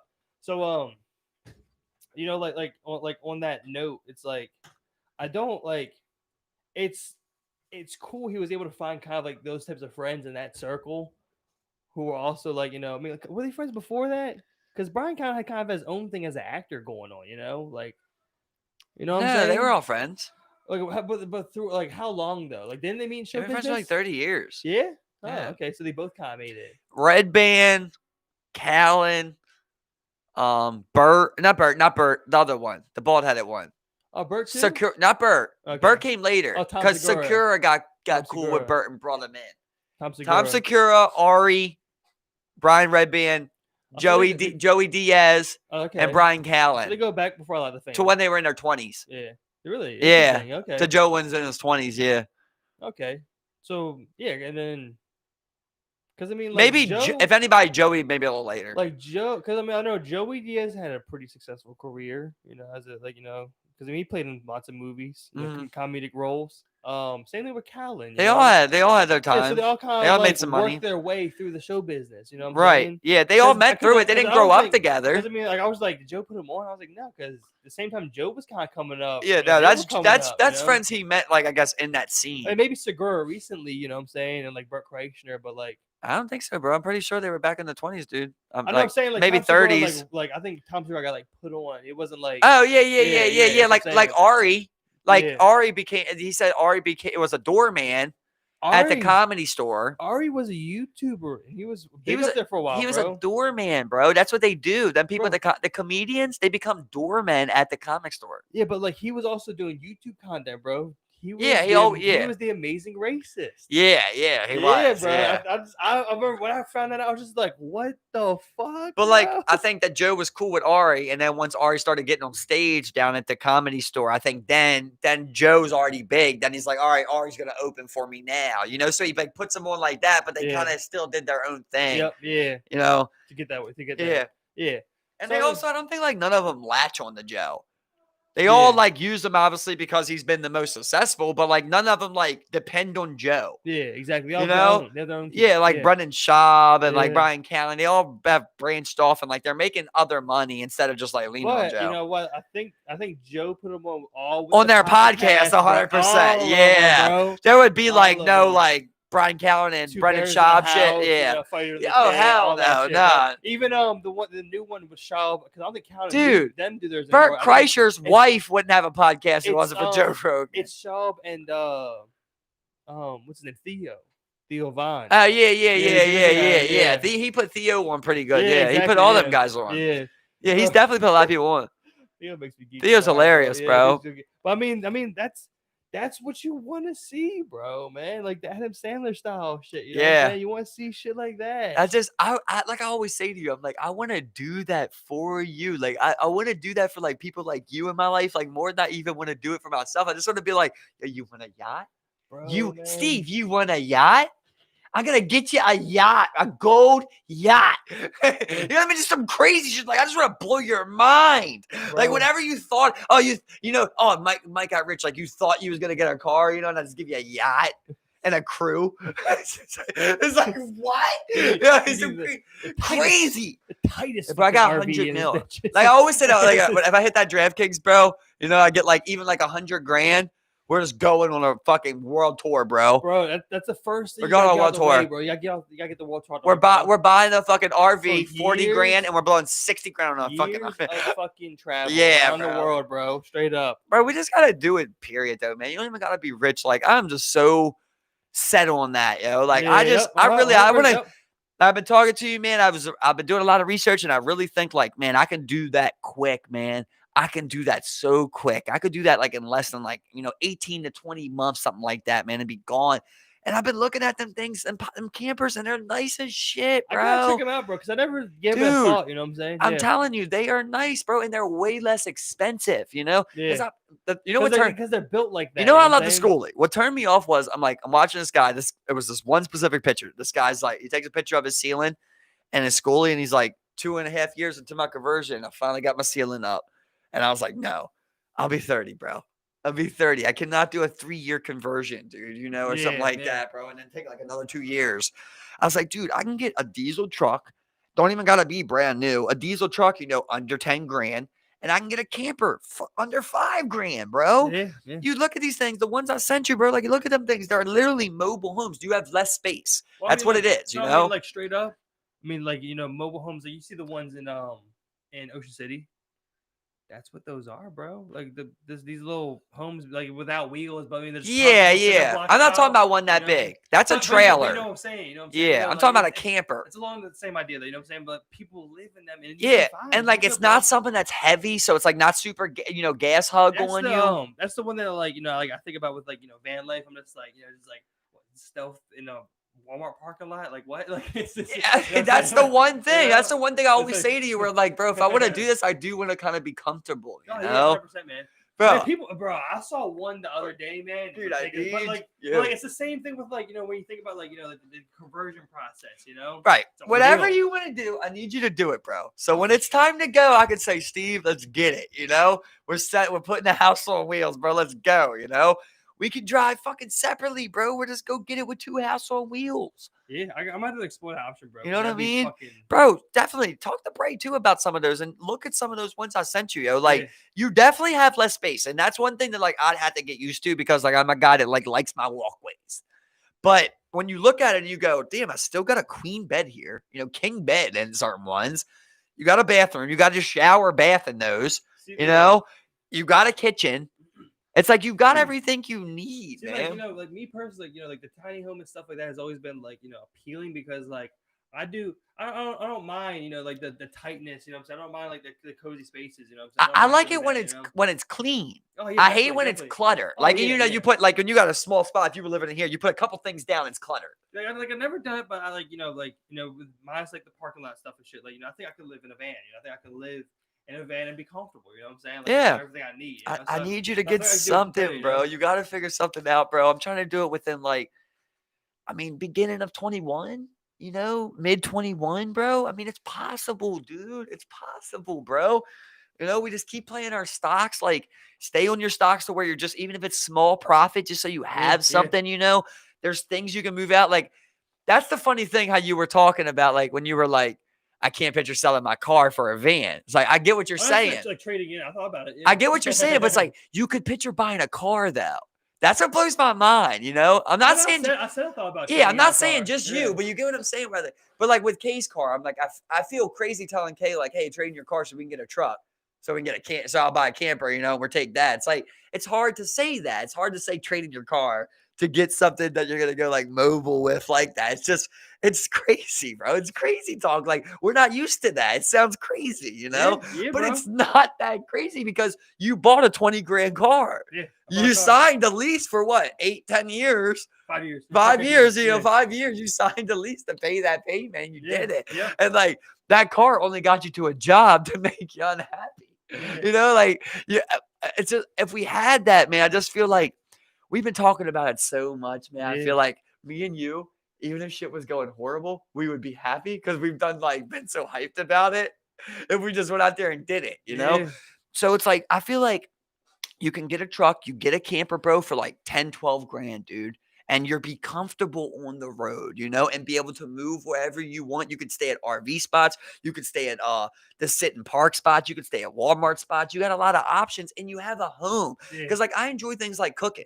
So I always like that. I want to be able to like and you have more space, room for shit like that. Because Yeah. van conversions, like they lack like a shower. Yeah, and you just do exactly. And those spots you have a shower, dude. They have showers, not always a bath, but you have like a sit spot on your shower. You know what I mean? So like I think that's like that helps with IK, like it's a selling point. It has a kitchen. You just do the mini fridge and like because you're stopping spots. So you would always just buy groceries, wherever you go, just buy some groceries. You don't need a big fridge. You would waste a lot less, not have so much clothes. You don't need all these utensils. You just need enough utensils to eat what you need, for both of you or you, whatever it is. Like you can lower a lot of things and you still got to get that Wi-Fi now, right? You still got to, because you want to play that game. I sent you that video, bro, where it's like, that guy that was like in his van conversion, he was playing COD, bro. I was like, damn, he had a fireplace. I mean, like, they're once Starlink comes about, man, like it's gonna go up from here, bro. The internet. You think you're better like, the satellites, right? Yeah, you're better anywhere. That'd be so cool. Anywhere, bro. And they're talking like speeds of like, like be able to play games and shit. Bro. Yeah, that's enough to play games, right? You need 10 gigabytes per second for a decent online gameplay. Right. So 100 here, way good. Yeah, overkill actually. That's cool. I think 25, 30 is recommended. Can you just imagine that, bro? Like, let's say it's March 21. It's like we both got like campers or whatever it is that you like, and you're like, you want to go on the road with that. And we just, bro, it's like, which way you want to go, dog? Or just ride that way. I'm following you, Steve. Yeah. Where you going, dog? That, wherever we stop, follow me now. I'll follow you. You know what I mean? Just go random. I ain't even gonna agree to the spot. You know what I mean? Where you going? Just go somewhere random, That's what I want. I don't even want to think about the spot because I want to go everywhere. I want to go to Wisconsin. You know what I mean? I want to go to Detroit. I want to go to spots that like aren't even vacation spots. And like everywhere I go, I want to do like Tom Green style, where it's like, what can you only do in North Carolina? What are the sites in North Carolina? What should you see in North Carolina before you leave? Try different foods, bro. I'm big on foods. I want to go to different spots and try different cuisines, Swim spots, adventure, bro. Like, we're down. Let's go live. Because I mean, there's so much shit this country has to offer, bro. The only thing I've been thinking about is like, so once you get that established, like that's not a crazy amount, especially like if you get Bray to do it with you. Like if I got Kate with me, like for both of us to get $5 grand in 18 months, like it's possible. You get what I'm saying? That's why I'm seeing that like that. I'm like, we can get 10, 12 grand in 18 months. We can save that up. We can do that. You get that established. The one thing I never really thought about is like, you still do have to pay insurance. Right. So obviously I picture like you would sell a lot of shit on your way out. You probably would trade in the car or sell the car to someone that or something. You would sell, your plasma screen TV, maybe take another smaller one, or, you sell your couch, you sell maybe your bed, whatever it is. You get rid of, you try and get as much money as you can to go. Hopefully you got like, you at least want a couple thousand, I'd imagine, right? You don't want to leave without like 2,500 at least, I'd say, right? Something where you're like, okay, I can get gas across the country and food, and pay my insurance because you do got to pay that insurance. So it's always like, I was thinking like, man, we're driving, we go somewhere, like say we're in Indiana. We're like, all right, bro, we're going to stop here for like a month and a half. Let's get a job. We'll get like 5-6 paychecks. We'll roll back out to another spot, because you're going to have to make money, pay your insurance up 4 or 5 months. once it gets down to that point, you just go make it again. Just enough money to get by, enough money to have what fun you want to do. Like, And I mean, oh, come bro. on, I mean, we're traders now. Yeah, right. We're day traders. I just would love it. I just like picture like you pull up in like Mexico City, you see like, I don't know, a fucking water slide. Just like, bro, we gotta, get a job real quick so we can make some money at this fucking amusement park. You know what I mean? Like little shit like that. Hopefully you got money, but just like anytime you needed to do something, just work whatever it is, figure out ways. And like, I would love to have a fleet of vehicles. That's what I've been picturing. Like, I get you to do it. I get some other friends to do it. We all just go out there, man, like 4 or 5 of us. I mean, if it's 2 of us, whatever. If it's 1, if it's just me, whatever. But, I would love to have like 4 or 5 people. We pulled up and like we got circles, like how that video I sent you where they was in like the dunes, bro. They just pulled up and they're all just cooking together, bro, playing games. That shit was so dope. A mobile village. A mobile village, dog. Bro, exactly. Wouldn't that be so fun? That's the thing, bro. I can't wait for the day where, like, the next day I'm not going to work tomorrow. You know what I'm saying? We Like, gotta I'm put just it in focused on motion, that. though, dog. No, I know. You gotta start figuring it out. Like, what is it gonna be? I think I'm a little further behind than you. Definitely, because I mean, like, getting, thinking about it, definitely, is a lot newer. Where I'm still exploring the avenues and whatnot. But I mean, like I said, I mean, like, debt, getting that out the way. I have a couple things, I want, like, ongoing to where, like, I can always put towards like that type of lifestyle. You know what I'm saying? So I think really for me, like, saving money and securing this debt or way. Because I mean, Right. like, if I'm gonna be paying money on the road, it has You to don't be want to do that. If I have Yeah. some debt, it has to be on the Yep. actual house. I already talked or like type of vehicle, same thing with Kay. So, I we mean, already talked about the same yeah. thing. You're like, when neither one of us want to hit the road and need something or owe someone something. exactly. You just want to pay what's coming forward. Any money that's coming in can't be going to something like that. We get some Bruceys. We're in New Mexico, bro. We just got an $800 paycheck and we quit our job without them knowing. And now we're going to fucking, California tomorrow or something. Yeah. I just want to meet people, Steve. I want to meet people so bad, bro. Like I'm so eager for like connection, dude. Bro, that's the thing, bro. I want to see the world, bro. Yeah, bro. And you imagine like you're there and other people are thinking what you're thinking and you're with those people. Yeah. The other people that like had this inclination to like hit this hot spring in Colorado on the road, while they're going, like just people that are like thinking like this, like, what is that? Are we on the same wave? You get with those people, they got ideas, bro. You meet someone and you're like, damn, bro, I never talked to someone like this. Oh, he's got a talent and I got this talent. We mix these together and all of a sudden we can make this. Or he knows about some stock shit. I used to be a stockbroker, bro. I quit my job to be on the road. So you never know who you can run into. And that's the thing. I wanna go and quench my thirst for that, bro. You know what I'm saying? I want to quench my thirst for that. So like I told you before with it. I told you I'm currently playing that like kind of like drive out to like because I want to hit that. I want to hit Utah, Colorado, and like Yellowstone and that little area. That's so sweet. Yeah. I want to do that. I'm planning to do that. I mean, God forbid COVID shit. But like March, April. Just fucking. How far is that? Do it, bro. Oh, it's far. 20 hours. I think it's. You let me know, bro. It's a little over a day. You let me know, right? A little over a day, bro. I'm down. You know what I'm saying? Bro, if you want, we can rent something. We can rent a little camper or something. I'm literally thinking. I'm like, look, straight up, like, bro, if I gotta sleep in that car, dog, you know what I'm saying? I'm doing it. Like, I have the taste, and I gotta stop using the excuses like, well, I want to pay the plane ticket. Oh my god, round trip. Oh god, the lodging. Oh shit, you know what? I got a fucking vehicle. Yep. Okay, what most people you can leave tomorrow. You can leave tomorrow. Sleep in the fucking. You can leave tomorrow. Bro. I want to see Utah, Red Rock. I want to see fucking Colorado. Bro, I want to go see Yellowstone, bro. We could get off this cast right now. Pull out our money, right? And leave right now and be in a different state tomorrow morning. You could do that. Literally. Nothing's stopping you. Literally, bro. What's stopping you? Truman Show, bro. Remember? Yeah. Remember the shrooms, bro? Yeah. It's like, am I your Truman? Are you my Truman? Are we going to allow others to be Truman? What are we going to do, bro? Are we just going to keep saying like, I'm scared of bridges? Well, you need a fucking bridge to connect. Yep. It's simple as that, dude. What that movie was about If anything I have learned from the bit of traveling I have done, bro, it's you never know who you're going to meet, bro. And I have met so many, bro. I still remember people I had conversations with and fucking line at the club in Florida. just cool ass conversations with two brothers. I remember a couple. I remember, just little shit where you're just like, you remember these interactions because Yep. it's people that you've never felt that type of vibe before. It's a different person. You're in Florida. You're from Baltimore. This person's from Colorado. And now you're in Florida meeting up. This guy from Colorado. You're mixing, bro. You're just mixing shit. Eventually, something's gonna come out of that pot. You know what I mean? I'm saying, man. Like I have the taste. It's there. I gotta stop. I gotta just do something about it, bro. You know what I'm saying? Start saving up, bro. I mean, long term already, bro. Yeah. You know what I'm saying? That's what I'm saying. I'm treating Robinhood like a savings account, bro. I just want it to keep going up. Eventually, when I leave, I would like to have that as my spending money I pull out with maybe a paycheck or something, 2 paychecks. Yeah. I'm using it like a slot machine right now. Yeah. Well, hit big for us, Well, I mean, that's why I'm looking, bro. But I mean, like, I'm inexperienced. I don't know, I'm just happy. I'm just trying to, bro. I stay $50 every 3 months. I'm happy. $50. I made $50 in a month, so I shouldn't say every 3 months. $50 a month. I'm really happy. You know, Yep. $50 every 3 months. I'm happy. I made $300-400 that year. Yeah. I'd be really happy with that. And so, like right now, like I'm at the even point. Where like I have it's like the money that I put in is like it's there.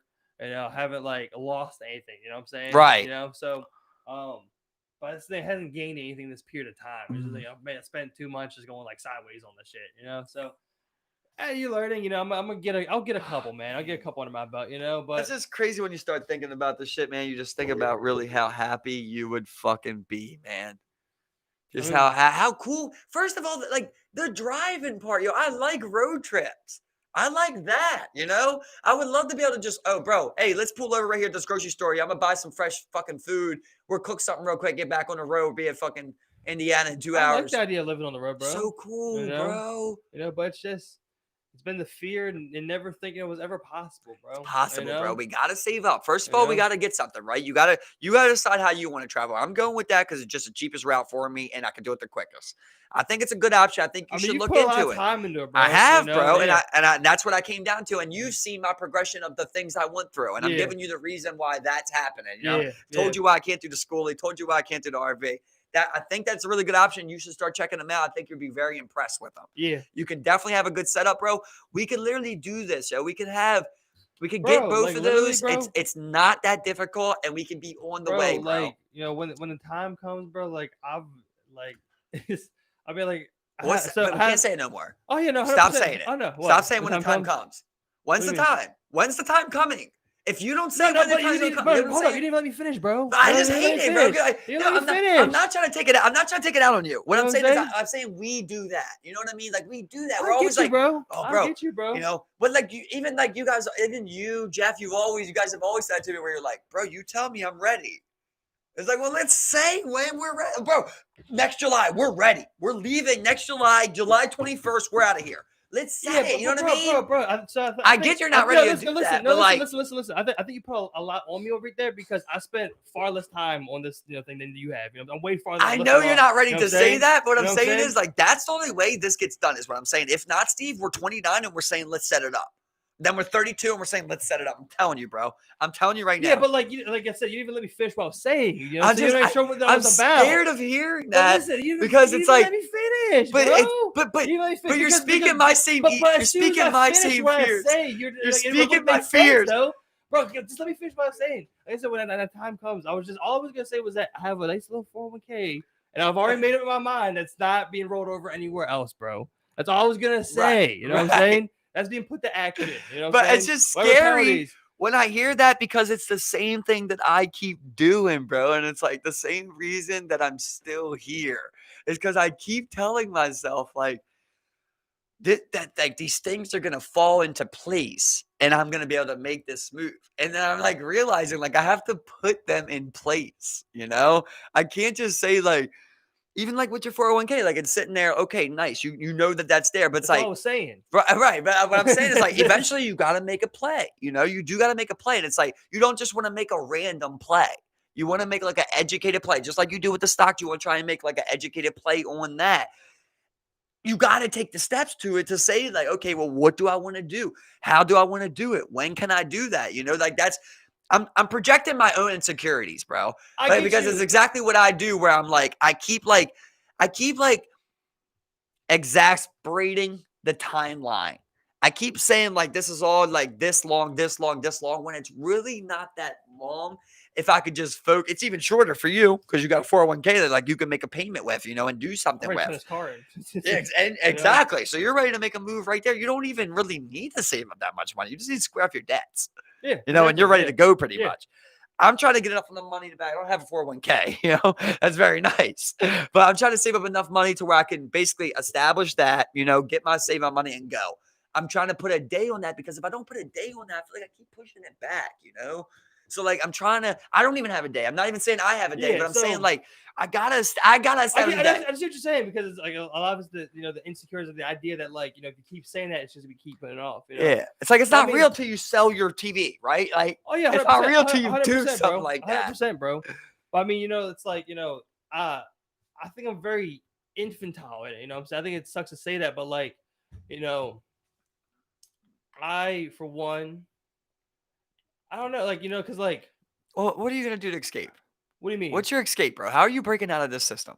Well, that's what I'm saying, bro. Like like I'm just like you were. You're figuring out the best option to go with. Like I flirt with the van conversion. You know what I'm saying? I literally, listen, you don't let me complete before you like kind of come in. I'm trying to work on your thoughts. Yeah, that's what I'm saying. But like, so like I mean, even at one point, I've researched the trading value currently with my car. I've looked at kind of like financing options. Bro. Literally, I thought about trading my car and getting the van like early 2021 and driving that bitch around and just converting it and work on it while I'm doing other things. You know what I'm saying? I thought about that, and I thought about the money, space kind of layout type of thing, and like kind of like cost associated with that and whatnot. And just like weighing the various options to pursue. You know what I'm saying? Mm-hmm. Like that type of thing, like living, like like just like you have like gone through the cycle. Well, I was going to ask you, trying to get out is before that. So before this idea was even in play, like what was your way to break the cycle? Like what were you planning? What was I planning before? Yeah. Before coming across this type of thing, I really didn't have one. You know what I'm saying? Right. Like like before we like really started talking about it, I was thinking of various ways to try and like get shit done. And trying to figure out. And like just like we all get caught in, like you're like trying to figure it out, and the next that year goes by, 2 years. Right, just no plan. Yeah, exactly. Right, there's no plan set. So but like you didn't fail. Listen, the plan being like it was always get a better job, work your way up, get a better job, secure the money first, secure the bag first. That was always my thought. It was like, okay, once you get the job, the bag, and you get a decent income, and you can really get some excess money and start putting that towards something, right. That was always the thing. But that was always my mind. You've been at the same job for a long time. Yeah. So like even that goal you weren't pursuing. But listen, up until about a year ago, I was getting consistent raises. You know what I'm saying? Consistent raises better than what I was like, finding. You know what I'm saying? And, right. But that dries up. There's a ceiling, and I realized there's a ceiling. You know what I'm saying? Like I don't think next year I'm not making that 30 that I want. That kind of, I want to make that next step. You know what I'm saying? I'm not making that next step. And once I realize that, it's like I'm trying to find the next job where you can get more money. Right. And I'm that was my 100%. That's how I'm explaining my thought right there. And I thought the same exact thing. And what I'm trying to explain is I think that the problem is that I never put date on things. I just said I'm gonna get a better job. I never was like, if I don't get it, I was never like, if I don't get a better job by next December, I'm gonna try something else. I never said that. Yeah. I never, you know what I mean? To the point where I was like, I'll quit this job and take less money so I could try something else. I never said that. I was just like, I'll do this if I get a better job. But I wasn't really actively looking for the last 8 years for a better job because I got a couple raises and you kind of just fall into it. And you don't. So like even your way of breaking the system, you weren't even chasing because you never even put a date on it of like when you want to get it done. So that could be 50 years old and you can still be saying that thing. You know what I mean? I get that, bro. I get that. So that's why I'm like trying to get with the date thing, right? Because it's like, what am I doing if I'm not setting a date? I'm playing without action is, nothing. I'm playing without planning is something. You're playing to fail without a plan, right? Like I'm trying to set these dates in my head of like, all right, we're going to get this done by X amount of time. We have to be on this timeline of getting things done because if not, I know what I'll do. I'll push it back years, dude. I'll push it back years. I've already done it. I'll do it again. So I literally have to like tell myself like, all right, we'll sell everything next July if we ain't got something going. You know what I mean? Like, I have to do this or I'm never going to leave. And that's what I realized, bro. I've got to make myself uncomfortable to where it's like, literally, like, what are you leaving? That's what I literally got to get to, I think, bro. I got to break it down towards like, I'm really working towards what I want. Like, if I want that, diesel truck, well, then I'm going to have to make other sacrifices in life or make other plays in life to be able to acquire those funds to purchase that. Once I get that, I want that camper. I have to be able to purchase that, whatever it takes to get that. So once I do that, then it's like, now I have to figure it out from there. But I have to put a date on getting that done, because if not, I might be 29 saying, oh, I got my truck, but I ain't got my camper yet, And it's like, for all that, I could do my school conversion. I don't want that. I'm doing this because I can leave quick. So I want to set it and leave quick, I'm like scared if I don't set it, man. Oh, no, I get you, man. I get you. You know what I'm saying? I mean, that a good practice, you know what I'm saying? I mean, I don't know, man. It's just like, I'm trying to come up with like something like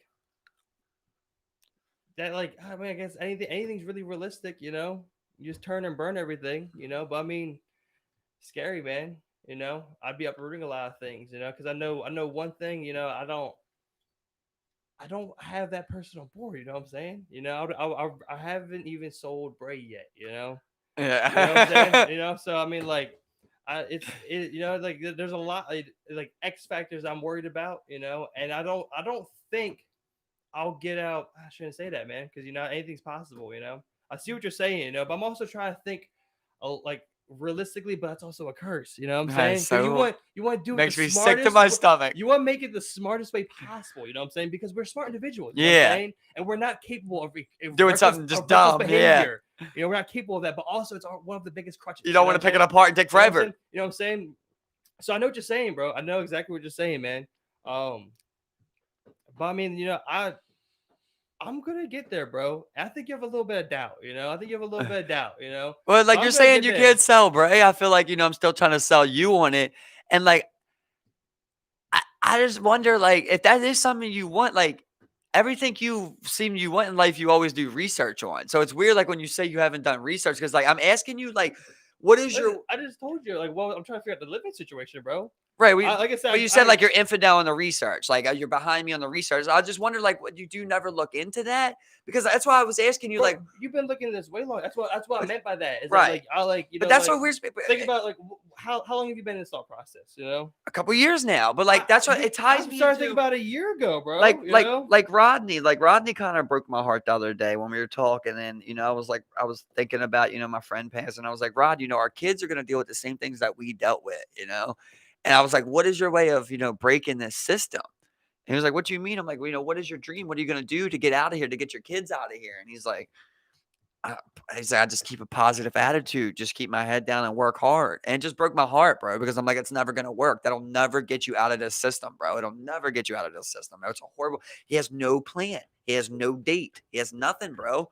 Name a successful person who doesn't plan something. It doesn't say, I'm getting this done by this, You don't think Tesla's saying, yo, I'm going to get fucking, SpaceLink's going to be up by next August. They set dates and they get it done. That's how he's putting rockets in space, Like, all them people, I feel like they set a goal. Even when you watch, like, them famous, like, Twitch streamers and shit, they're like 50,000 followers by next September. And they do things to chase that. They do giveaways or, I'll shout someone out if they do, like, share, subscribe, whatever it is. They do things to chase that goal that they set, where it's like, we're not even chasing that goal because we never said it. We're just saying it. Like, it's just like, I can say, fucking follow the rainbow, like, it doesn't mean nothing. Like, so, like, when I hear, like, oh, you're doing a research, like, I get what you're saying. You're still infidel in it, but, like, you're infidel in stocks. You do tons of research in that, right? But, like, because that's something you're using to try and break the system. So, like, when you say, like, what we're talking about, like, oh, like, escaping through this kind of mobile home style, it's a kind of a way to break the system, So it's like, why, not only you, but, like, even with the Rodney thing, like, everybody, like, why are we investing and doing the research into these things to, like, get us out of this system? Not even just attacking you, but just, like, everybody. Like, I don't understand, because to me, I don't have many ways to break out of this system. So, like, the mobile home thing, like, just leaving like that, it's kind of the only way I can think to kind of go, like, fuck you, It's the only thing I can think with my level of, like, wealth too, And I look at, like, I'm asking Rodney, and it's like, he can't even come up with that idea because he can't even fathom a way to break out of this system, but he's also not researching anything. Like, he's not researching how to start a business, how to get an LLC, how to go mobile in a home, anything with stocks. He's not, looking at these things, and many people aren't. They're just like, they keep doing the same thing like me and you have done since we were 18 years old, just working the same fucking job, doing the same thing, because it's like, if you don't put your research into that, you don't put your time and your effort into that, then you're never going to know. So yeah, but I mean, like I said, I'm still like. I'm not just talking about you. That's why I was trying to just make it about you. I'm saying, like, but I mean, originally, it was, what I'm Yeah. saying, what kind of kickstarted this whole thing, I mean, like I told you, I'm trying to figure out the living, what I'm saying, like, how am I gonna live? What's the best possible living? That's what I'm saying, like, you went your circulations through like schoolie, RV to trailer, what I'm saying, like, it's like, but like you had years on that where like, it's like I'm like a year in, okay. I guess you first started talking to But me we're about older. Hold up. You first started talking to me about the schoolie, you know what I'm saying? I was like, okay. And, I look into it, I'm like, I don't know. I just don't think this might be the way to do it, So I'm like, okay, start joining the van life type thing, seeing like, okay, huh. Well, like, I'm looking, I'm like, okay, like these Nissan NV 300 HDs with the high top roofs are super fucking cheap. You know what I'm saying? You get off one of those, man, they fucking have shit reviews. They're one of the worst rated fucking, in safety and longevity for these fucking things. I'm like, I'm like, okay, well, how much is the fucking Mercedes Sprinter van cost? I don't know. Maybe the Ford 3500 high roof, passenger with the windows already installed might be the way. Okay. Trading that, and I'm like, okay, conversions cost, things like that. You know what I'm saying? Like, we're gonna put it blunt, bro. I love you. You don't get that same privilege I got, bro.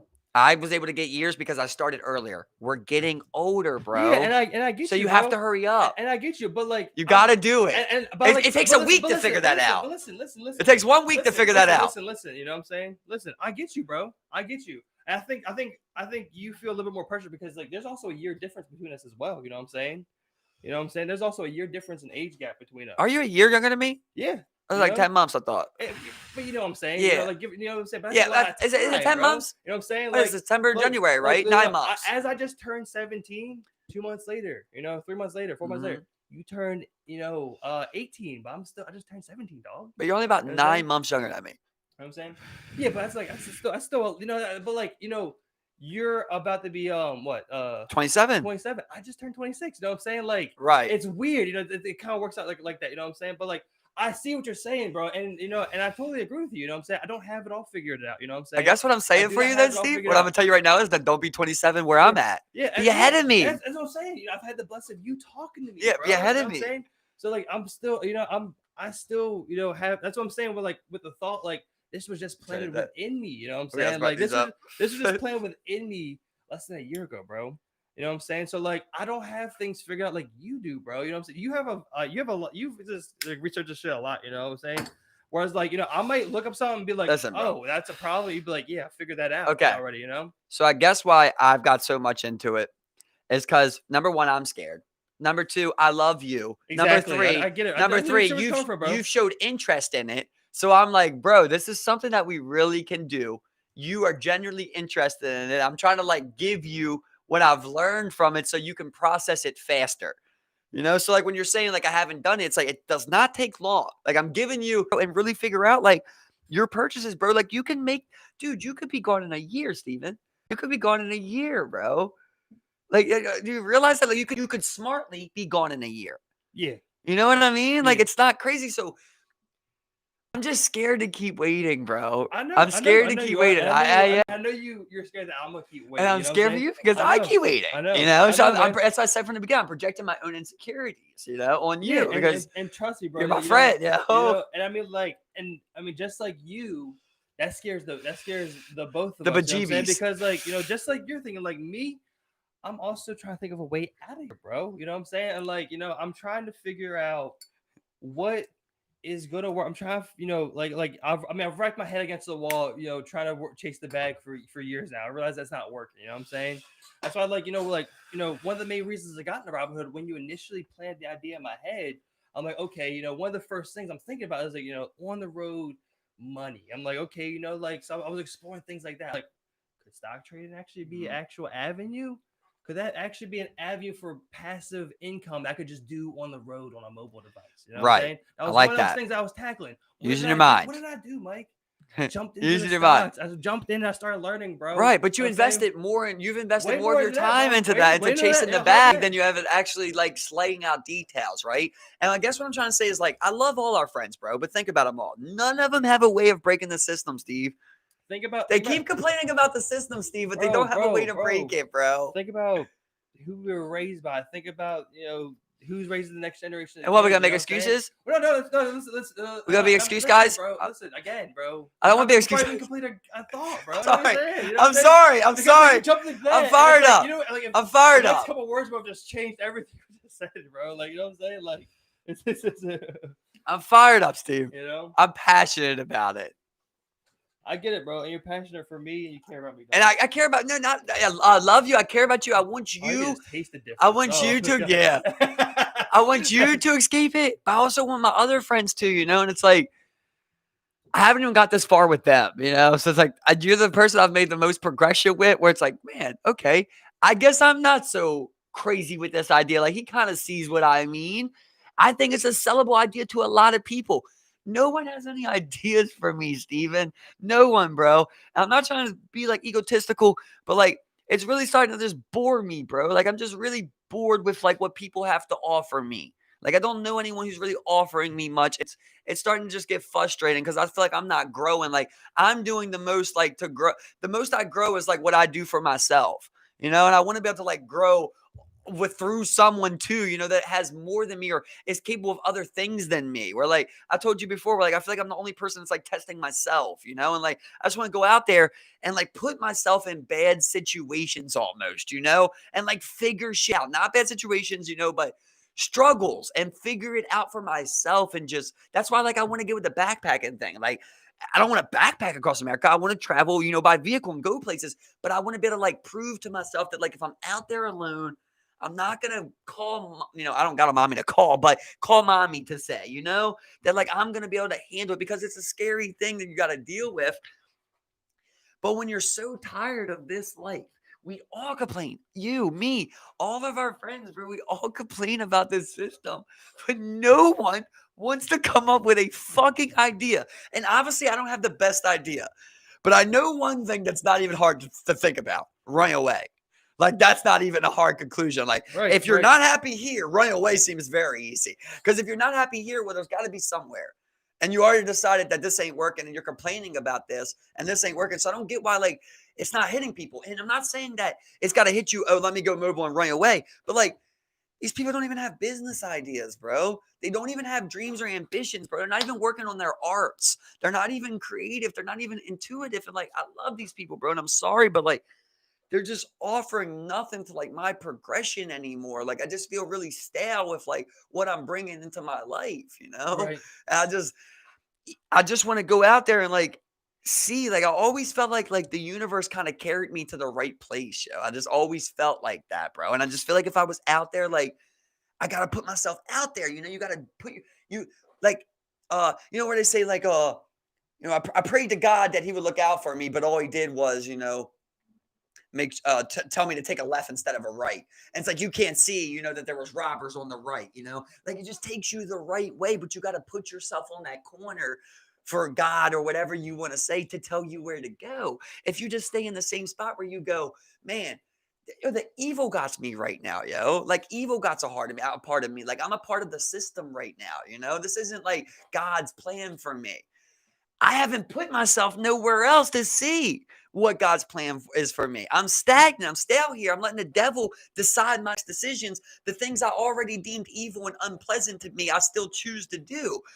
If I do want to try and figure out however you want to look at it, I'm using God's plan as an acronym, but anything you want to say for that, maybe acronym's not the right word, any word you want to use for that, your destiny, your plan, your purpose, you got to go out there and make action. You got to put yourself into the world, expose yourself to the situations that you're supposed to expose yourself to be able to encounter those opportunities. Like, what's an opportunity if you don't take it? Were you the one that I think it was, we were talking Wednesday, like fall into place? Yeah, put them into place. Was that you that said that? Basically what I'm saying right now, but I don't know. So you didn't say that. I just want to be sure. I don't know. So, I'm saying it right now. I was either listening to something or we talked about Wednesday. We were talking. It was like there are there are people that think things will fall into place, but it requires you actually putting those things into place. You know what I'm Yeah. saying? Because faith alone to have those things fall in place, is not enough. You have to go and put those things into Exactly, place. exactly, You bro. know? And that's what I'm saying with the dates, yo. That's why I'm stressing the dates now, like to myself. And I'm trying to, okay, well, now I'm going to look at you as my little bro. Now that you made it clear, you're not talking to me. I'm trying to teach my little bro to like stress the dates, bro. Like if you say you're going to lose 20 pounds, don't say you're going to lose 20 pounds. Say you're going to lose I 20 want pounds in 5 months. I want to say it was earlier on in our cast, bro. I think around when we first started. I remember talking about it. And we were talking. I remember we were both sitting there. I remember telling him, just like sitting. I'm just like I would see these guys on like Oprah or something. It's like, oh, six friends. They start this multi-million-dollar company. I'm just like, how the fuck did you get six friends? Like, Yeah. how the fuck did you get six people to all to do that? Like, this is like what the fuck, So I mean, like, I think what I'm trying to say right there is that, like, bring the people along if you can, but like at the end of the day, bro, you need to look out for yourself, Yeah. bro. You need Yeah. to look out for yourself, because I mean, the one thing is that, like, these people right there will be like your biggest crush and will be your biggest weight, tying you down. You know what I'm Yep. saying? Like I was telling you, like it's like with the land thing. It's like I bet if I built it, then people would come. But they wouldn't come if I just bought land and nothing was there, Do you you know? do you remember a while ago we talked about? I remember you asked me in the cast. You were like, like, what's your kind of like dream like living situation? I told you I'm just like in the mountains Yeah. by myself. And I remember we talked about that, and you were like, it's funny because like you always pictured people with you. You know what I'm saying? And I always pictured me by myself. Yeah. And I thought about that. You know what I'm saying? And the conclusion I arrived to, bro, is that like the reason I think like that is because I know I won't let myself down. But I just have this idea that people will, what I'm saying? Like, it's like almost like the saying, like, if you want it done right, you gotta do it yourself type of deal. Like, I don't know. I just like, people will let you down, and I just know I won't let myself down. Mhm. And I've always had that kind of like idea. I mean, like, an idea is an idea until you actually do something with it. But I've always felt like I would never let myself down. I always felt things were extremely possible. I would have never thought coming out of high school, that like a couple years later I would just go out, and then that 5 years later after that, I would buy my car and then see it through to actually pay it off. I never thought about that. I remember when I first signed that line, and I'm sitting there like taking out this financing thing. I'm just like, all right, well now I got to be sure that I'm employed for the next 5 years. Now I'm got to be Right. sure that I pay this thing off. You know what I'm saying? Okay. Well, now if we're clearing up things like that, I guess I would have to explain myself on the situation. My situation, I guess, I don't know how people grew up, bro, but like my ultimate like demon, yo, is loneliness. Like I grew up very lonely, bro. Like basically by myself. My sister ran away when I was young. My other sister I'd never seen, bro. Both parents pretty much never really keeping an eye on me. Just very, very lonely, bro. Always moving, so I could never make friends like that. So when I find someone like you, Kay, my sister Jen, I'm just like, stay right here. You know what I mean? Because I don't want to be lonely. I Yeah, like people, yeah, right? The dreams that I have in life, they're bigger than just myself. So when you yeah, say like I can't let myself down, like I don't let myself down either. But like the things that I want to do, they require manpower. They require other people, right? And not everyone's evil. There's other good people. You like other people, even yeah. whether it Oh be yeah, hundred a percent, girl, whatever you like hundred those percent, bro. people. Yeah. You want these people. Nobody wants to be alone, bro. Oh, trust me, I know, bro. Alone I is know, so I know. scary, man. But like, I remember we were talking about this, and I so told you I was like, I love the idea of a cabin in the mountains, but I want a couple people in the yeah, mountain. trust me. Yeah, yeah, That's exactly. all I'm I saying. know what you're saying, I like bro. a community. And I mean, like, over our conversations, I mean, like, I've thought about these things, I thought about them, and I realized it wasn't the best way to think necessarily. It's just the way I ever always pictured it and never really questioned it. You know what I'm saying? But I remember, yeah, I remember it's a very small thing, but I remember kind of like the trigger that switched, when like like that type of like mentality kind of like took hold. You know, I remember I had just got left Mission Barbecue. And I probably wasn't working for about 6 months at that point. I was uh, probably about to turn 19, I believe. Um, and I was going to go interview for this, job. They were gonna start me at like 10 an hour, and I was like I said, I mean, like at that point, I was like, man, this is like it's way more than minimum wage. Like that's $3 more than what I just left. That's awesome. Mhm. And I remember, they were gonna piss me. So I remember I reached out to Tyler, and he was like, yeah, he was on probation at times, and he had clean piss. He was like, yeah, I got you. It's all good. Just hit me up right before we go, and I got you. And I remember the day that I was supposed to go for the test. I go down about hour 30 before. I had to like call the cab to get over there. And I'm like sitting there waiting. He couldn't piss for me. Whatever the case may be, he just couldn't produce any piss. Whatever the reason being. So I then leave and listen. I then leave empty-handed, and I get in this cab and I go take this fucking dirty piss test. I'm just like, whatever. And I remember after I'm like, I know I'm gonna fail. I've been smoking.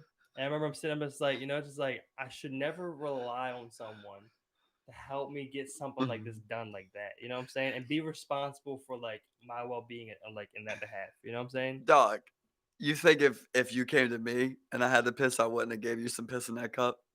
Don't trust me, though. Yeah, It's about trust me. who, bro. Trust me, You dog. know? It's I know, about bro. who. Trust me, bro. I There's a know, lot of man. people I know. who would have produced some piss. Yeah, you don't know what the reason is right there, but Trust me, bro, bro. I'm gonna figure out, Trust me. I trust me. I know, man. with And I no remember, time limit, and I'm gonna get you some like I piss. said, bro. I remember. That's just funny story. After I remember, Damn, no, Tyler. no, That's listen, all no, I can listen, say. no, Damn, because Tyler. I remember, I was thinking about it. I'm just like, okay, at the time, like, one of the closest people, I'm like, okay, I expect someone to be able to rely on. It's just like I was like, well, when it comes to things like that, I'm not gonna rely on someone, like in like to hold my fate in that type of like those type of Definitely hands. not You know what I'm saying? jobs, money. You Well, I mean, can't you like, can't well, I mean, involve like, them in money. I mean, like really anything. Like, it's like you can always like look for these people to like and try and counter them and take some accountability and responsibility to help you get some shit done.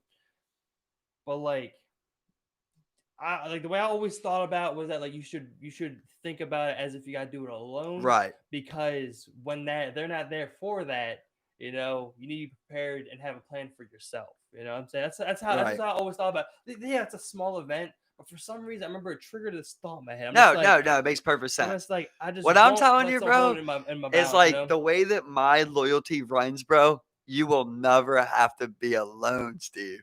You know Trust what me, I bro. I mean? get you, Because man. I love you, dog. There's nothing you could ever ask that I would. Bro, you could call me up tomorrow and say, I killed someone, dog. I need help, But period. listen, bro. Here, I would look. come help you, bro. Listen You know what here. I mean? So I Anything. think about a lot of people I held close relationships with. You know what I'm saying?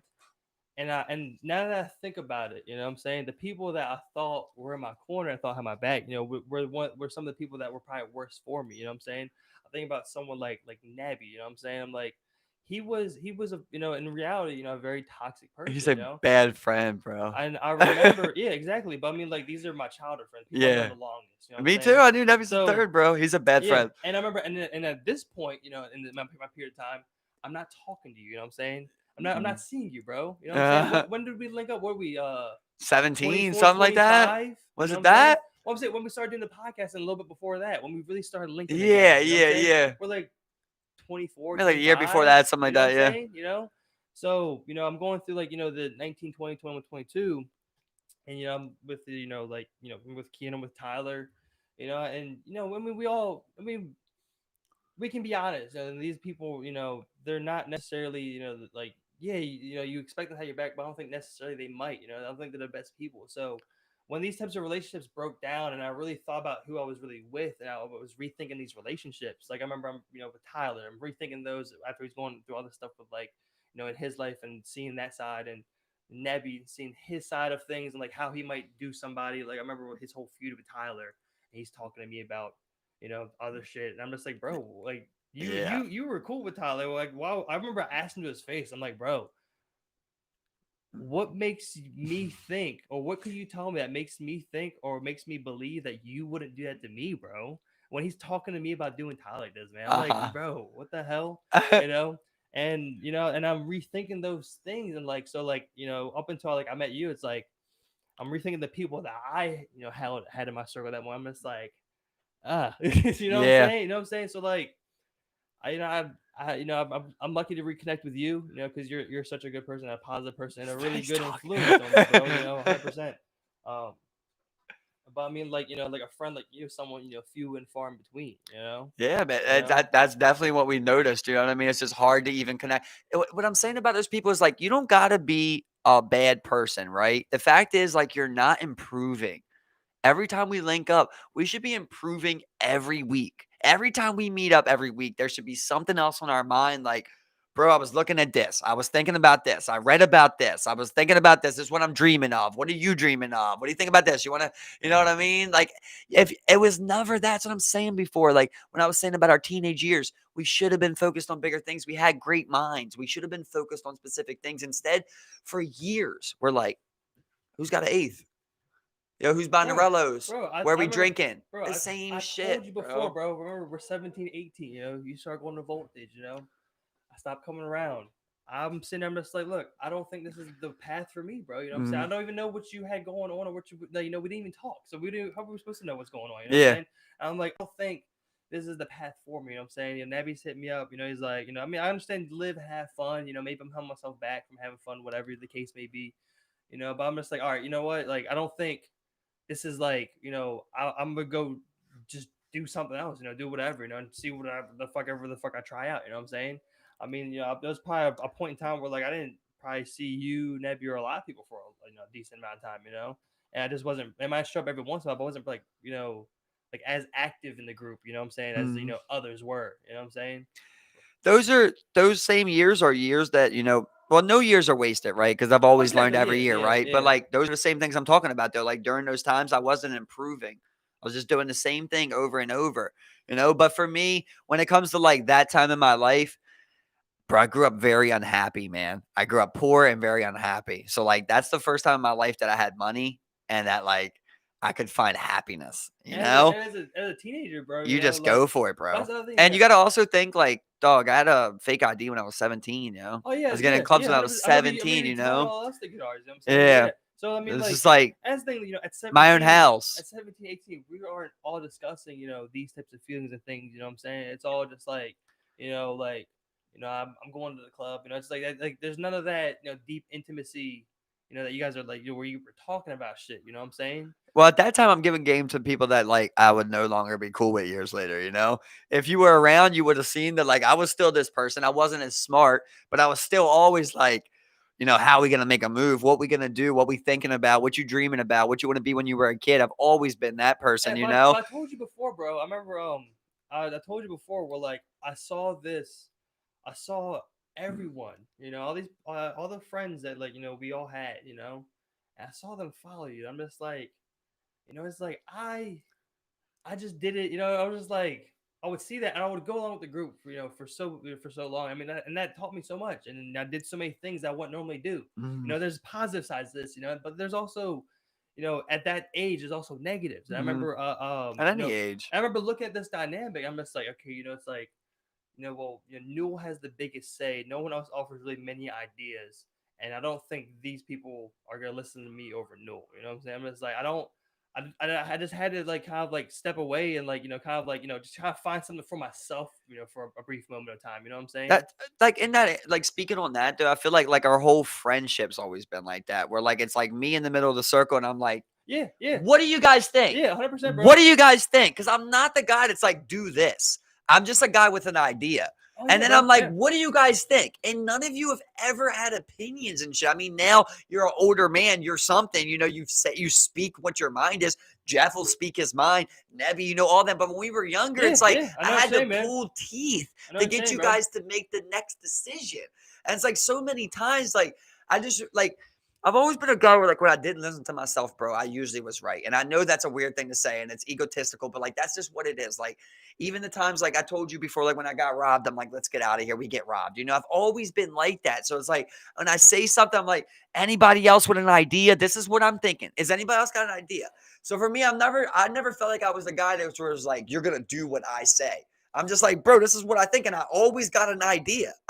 Whatever you say, like, whatever it is, I got an idea. And I think a lot of times it let us out of trouble. And people like just didn't even realize because like we would be out there just drinking, gone off of acid or the middle of Eastern Avenue walking.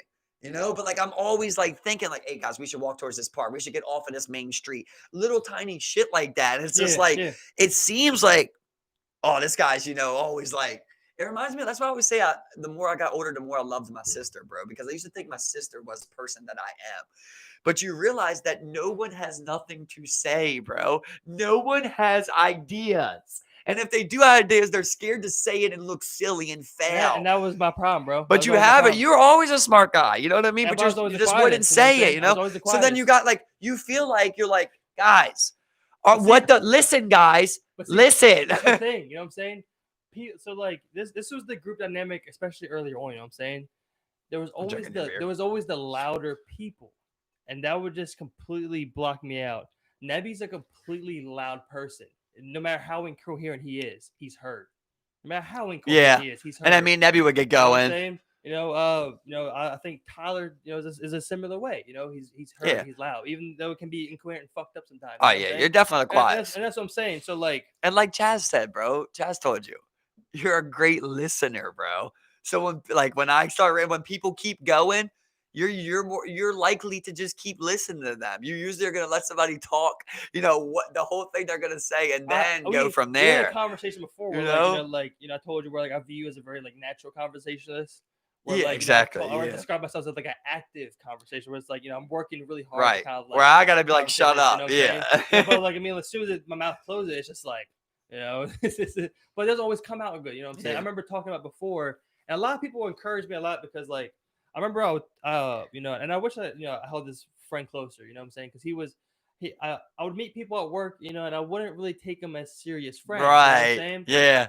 But and it always sucked because he fell into like kind of like a pyramid scheme, and he would always kind of hit me up and stuff about it. That Trying to get me, and I'm just like, that but- sucks. but yeah, That's the worst. he was such a good person, That's such a the great worst, guy, and bro. he was one of those like action taker dudes, you know what I'm saying? And he was good hearted, He had Right. his mind in the right place. He had a good heart, you know what I'm saying? But like with. I always wish I had held those people closer and like kind of like took them more serious, you know what I'm saying? Because like I told you about my view a while ago, where like it's like the people I meet will come nothing close to those childhood friends. You know what I'm saying? That I Yeah. have, you know what I'm saying? I can never build something like that over again, but you can. You know what I'm saying? And I've really let go of some good people. You've lost childhood that friends. have let go of some really good people. You knew him for bro. 15 years, right? You Yeah. become a friend with someone tomorrow. You're fucking 38, and you knew him for 15 years. Exactly. You're not going to know that childhood friend for the next man. 15 years. Exactly. And I told you, kind of like the idea of like kind of like changing that thought process. It's As well, just funny that you got me thinking about all this now. Like one of the most strange. There was a lot of times when we were in elementary school and even middle school, but there was like that really strangest time. Like I remember like the one time where like you guys had me the most frustrated, bro. And it was when we did that. We did mushrooms with that group of people. There's like Natalie and everybody there, bro. I was bring it up too, bro. That was like the most frustrated you guys ever had me because like at that point, like once again, I'm not trying to be rude. I'm trying to give you honest thoughts. Like at that point, I really felt like all of you were stupid. And I'm not trying to put myself on some pedestal, but it was like, I'm like, bro, I'm trying to explain to you guys. I'm like, yo, we got 10 people here. We just all took mushrooms in the park and you guys want to walk around. I'm just like, all right. But I think we should be like careful where we go. Like I'm thinking, and like I remember like it was like a point where like Nebby was getting mad at me, and he's like, "Bro, you just keep coming up with plans," and I'm like, "Dog, do you understand like what could happen today? Like I think things so through, bro. Like I can see us walking somewhere, drawing the attention of someone, getting cops called, Nebby not being able to explain it, Natalie telling them we did shrooms. I can see all of it before it happens, bro. So I'm making plans to avoid it." And when I don't do that, it happens, bro. It happens. And I remember that night because I remember I was frustrated with everyone. I was frustrated with you as well because like, you're super frustrated because you want to kind of like orchestrate this plan. And I remember talking to you, bro. And I'm like, bro, listen, what do you do with these people over here, man? There's so many people, dog. That taught me so much that day, bro. And I remember we were at the park with the top of the playground. Yeah. Right there by that metal wall. And I remember it was me, you, and Reek. And we were like, we're going to go to the water. Because I remember you asked me, you're like, where do you want to go? I'm like, I kind of want to see water right now, bro. And I remember we were talking about, I'm like, well, we got to leave them, which is such a crazy concept. Yeah, I do remember this. Yeah, it was crazy. You're right. We learned so I remember like I was still in like a quieter phase at that moment. But I remember being frustrated with everyone because I remember talking to you and you're like, I remember like you're all hyped up and everything. I'm like, I like, was so frustrated, trust bro. me, bro. I I hadn't saw been it, that bro. fun, and I'm like, But, like- oh, I'm trying to but, like, enjoy my trip too. I get you, bro. And I like, get I you. feel like I gotta be like I get dad, you I get know? You know, And no, trust me, and I didn't have any better ideas for and you. none You of know you what I'm saying? guys had ideas, Listen, I didn't bro. have any better ideas for you, bro. No one. But the one thing I was like, look, whatever happens, we have too many people. You know, we were 10 deep, dog. 10 deep 10 outside, deep middle of the shrooming, park. bro. Going I'm on saying shrooms. Apes. blowing Blowing blunts. And I'm sitting there, I'm like, you know, I don't really know, you know, and you know, I feel attacked, I feel insulted.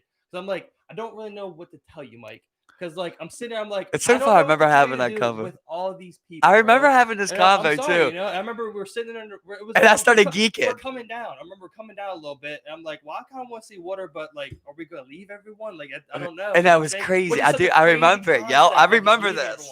Yeah. Reek was, I think, no, I don't know if Reek was there. Reek wasn't there. I was gonna let you slide. It was someone else that was gonna come with us. It was like Maybe me. Jeff. It was like me, you, know. Natalie, Jeff, Neb. I think Tom might have been there. We walked up to take her home. That was another thing, yo, where it's like things needed to be done, and like I always try and say I love you guys, bro. And I know all of you guys are smart. I'm not even saying you guys are dumb people, but like at that time, yeah, you guys were like zombies to me. Like this girl is basically freaking out, causing problems. Remember, she was acting weird, causing problems, right? And she's fucking with me, bro. I'm like, she's fucking with everyone though. But at this point, right, I'm thinking one person can get everyone caught. I'm thinking ahead, bro. I'm thinking big. It doesn't matter how fucked up I am or what I'm on, bro. It's just how my mind works. So I'm thinking this girl saying she wants to go home, bro. So how is she gonna get home right now? There's no Uber. So are we going to call her a cab? She can't handle a cab by herself. Are we going to call her parents? No, we don't want to do that. We need to get her home. None of you guys have ideas on how to get her home. I don't even know where she lives at. I'm like, bro, okay, we're going to walk here. We're going to stay tight here. I'm making up a plan. And like, you guys are getting more mad at me, the fact that I'm making up plans. I'm like, yo, things need to be done. Now, I don't even want to make up plans anymore, but you guys have nothing. Listen, you got to understand my point of view on this particular subject. Because there's a whole behind the scenes thing that like, you know, that pissed me off that night. Nebby wanted to bring her along. Yeah. That's whatever, you know what I'm saying? I told her after we were all done, I would ride her home. You know what I'm saying? You know, but hour in, I'm peeking. She's talking to me about driving her home. I remember. I'm like, first of all, this is not I remember my responsibility. That. Yeah, I can't drive. I can't drive. And Nebby said you could drive on them. Yeah. I don't even want to talk to you. You know what I'm saying? I don't know you. Right. You know what I'm saying? Like, you were killing our vibe. So that's what I'm saying. Bro, I'm peeking. I'll never forget. Remember, we were all laying in the middle of that park, and I was like, bro, I just want to lay in the middle of the grass and lay down. And I always remember she was like, I don't want to lay in the grass. And I was like, yeah. So the rest of the night, I'm like, first of all, you know, like, Nebby, you can deal with whatever you're going on because you know what? I'm not dealing with this because I'm fucked up right now. Right. And that's great that you did that. You did yourself. I was mad, you know. Right, but you can, but easily if so you let that become. Can Nebby handle that situation? No, Nebby was gonna fail it. Nebby's gonna fail the situation. I stopped talking to her. And now, but did you leave the scene, Steve? You were with the group. Steve, you were with the group, right? So if someone in the group got caught, you were getting caught, right? Like, bro, Natalie would have ratted, bro. She would have said we took mushrooms, bro. I was never worried about the catch factor. I was never worried. You wanted to encounter police? Did I want to talk to police? No, right? And you got this girl that's freaking out, though. Was I worried about getting booked? Was I worried about that? I wasn't. But here's what I'm saying. Knowing who I am, right? So we're out there, right? We're with me, you, Nebby, and whoever, right? We're with me, you, and Nebby. Knowing who I am, something goes bad, bro. You don't think Nebby's gonna ask me, you know, bro, what should I do? What should I do with this? How are we going to figure this out? It's what he always has done to me, bro. He always has done to me because Nebby doesn't want to fail. I'm sorry. So you put it onto the next person. Time in our relationship, bro. You put it onto the next person. I'm sorry, bro. And then I'm trying to solve it. And everyone's looking at me like I'm the buzzkill. And I'm like, bro, I'm just solving the problems you're bringing to my plate right now. Bro. And I get that. And I'm sorry because it's a different period in our relationship, bro. We had just linked up with you, and you were part of the shroom doing. You know, like me and you don't chill like that. You know what I'm saying? Like we were linking up and then doing shrooms. You know what I'm saying? Like we were kind of like you. That's when we started hooping too. Every once in a while, like you know, when we was writing 2B2s on Joseph Lee and shit. See you and be like, "What's up, bro?" You know, hey, you know. But like other than that, I wasn't coming over your house chilling with you. You know what I'm saying? It's like it's a different dynamic. So like the one I was chilling with a lot was Nebby. So when I'm sitting there, I'm just like. Nah, you brought her, bro. I'm sorry, man. You go ahead. You can deal with her. You know what I'm saying? It's a different dynamic in our relationship at that time, bro. And I'm sorry for that. You know, and I'm sorry Nebby came to you with that. But like for me, I was like, this bitch. Should already pissed me off. You know, like I said, hour in, I'm like, yeah, what are you talking about? Yeah, it wasn't even an hour, dude. That's what I'm saying. Dude, it was like 30 minutes, bro. Exactly, man. So Yeah. I'm like, well, you know, Nebby, you figure out how to get her home, bro. You brought her in this situation. I remember this so specifically. I remember I had to say something when you was like, bro, I'm not driving on this shit. Yeah. And Nebby was like, why can't you drive? I could drive on this. Yeah. And I was like, bro, he cannot fucking drive. Hey, bro. We ate an 8th. Bro. Split an 8th or something, right? I just got my car, bro. Yeah, and we just took them. I just got my whip, You're like, nah, bro, he can't do that. We're like, I wasn't even blowing blunts about that. You remember we walked up there, bro? You remember? Yeah. And we was walking like by a deal, and I'm like, the whole time, I'm like, bro, I think we need to like stay right. Like, I'm trying to like get it done so we can enjoy the trip after we get rid of her, you know? Yeah. But like at this point, I remember Nebby came up and he's like, it was Nebby. He's like, Jeff back there trying to fuck Natalie. And I'm like, what, Nebby? He's like, Jeff, I just heard Jeff say he's going to get me out of here or some shit like that. I should have knew Nebby was paranoid, schizophrenic at this point. Yeah. But I was just thinking he had maybe heard some dumb shit and thought it was something else. And I'm just like, what? And now I'm just like, why am I walking? I was like, I'm just that person, bro. Like, if you bring a problem to me, I'm going to try and help you. I get you, bro. I'm going to try and help you solve it, you know? But I'm like, bro, we're going to enjoy it right now. We're going to get this done for you, and then we're going to enjoy our shit, bro. But as soon as Nebby did that to me, bro, I was just like, bro, it's just evil. It's just evil, though, you know? How people want to do that to me, bro. I just feel like it's an evil move, you know, because it's like you bring this to me knowing I'm going to want to help you. And then, if I don't solve it or I'm not solving it the way you want me to solve it, you're mad at me, you know, bro. Like I said, I'm sorry. It sucks, man. Bro. But like, you know, like from my point of view, I was like, look, I went home. I'm just like, I'm never tripping them again. This ain't my friend. This is someone that, you know, Nebby and Jeff would mess with. I don't mess with her. You know what I'm saying? So, you remember just hopping the fence was so difficult? Yeah, it was so difficult for her. They had to lift her over. Worst thing I remember that. Yeah. I remember, bro. You know when that gig about when we had such a better day. We tried to play ball. I don't even remember the trip after that. Remember when we tried to play ball? Oh, and everyone kept stopping. And just couldn't move. What's going on? What are you doing? Yeah, bro. What? You know? Yeah, that was. We can't play ball. That was so funny, bro. I told you the same thing happened with Foley, bro. One time Foley was like, Q and Jeff, we was all gone, bro, and he's like, yo, let's bet money. We can beat fucking Q and Jeff. I'm like, hell yeah, bro. Bro, we played 2 games to 12, yo. Well, we played the first game to 12, bro. He didn't move. He stayed in one spot. Man. Then he's like, he came to me, bro. He grabbed me by my face like this, and he's like, yo, I don't know what happened right there. I got you. We double or nothing. Did not move again, bro. Sat at the free throw line. I'm like, and the whole time I'm like, yo, and it was like the same thing. I know what he was feeling because of that other day where like I was trying to hoop and I'm just like, you guys would just stop playing D and like I would just stop trying to score. Yeah. Like when you stop playing D, I stopped trying to score. It's just like, and I was like, what are you doing? Come up here. Come up here and now I'm gonna. So like when I think about that night, man, that night was doomed from the start. Now that I think about it, bro. You know, because I remember Nebby's talking to Natalie and she's like, oh, I'll bring my walking shoes. Because that's what we always did, bro. We walked everywhere, you know what I'm saying? So I remember, I'm like, all right, this is already be a problem. Because what we could do when we get on shrooms, we're gonna walk, we're gonna go somewhere, we're gonna try and do something. That's what we do. You know what I'm saying? So it's right there. I'm just like, it's just crazy looking back on it because, like, I really didn't learn. I didn't learn enough of the lesson. Plus, bro, you know what else? I was also kind of being a little bit of payday. You know what I'm saying? Because I remember I'm sitting there. I'm just like, I remember that night. I'm just like, I drive. I hope you brought your walking shoes. You know? Bro, literally, I was mad, bro. I was on some dick shit right there, bro. Yeah. You know what I'm saying? Because I was just like, I felt like my hat was blown. Yeah, it was because for one, I also broke Nabby off. He didn't have enough. Remember right. We all gave him some, right? Yeah, everybody gave him a little bit. Yeah. And he split his with Natalie. I'm just like, I remember. I think.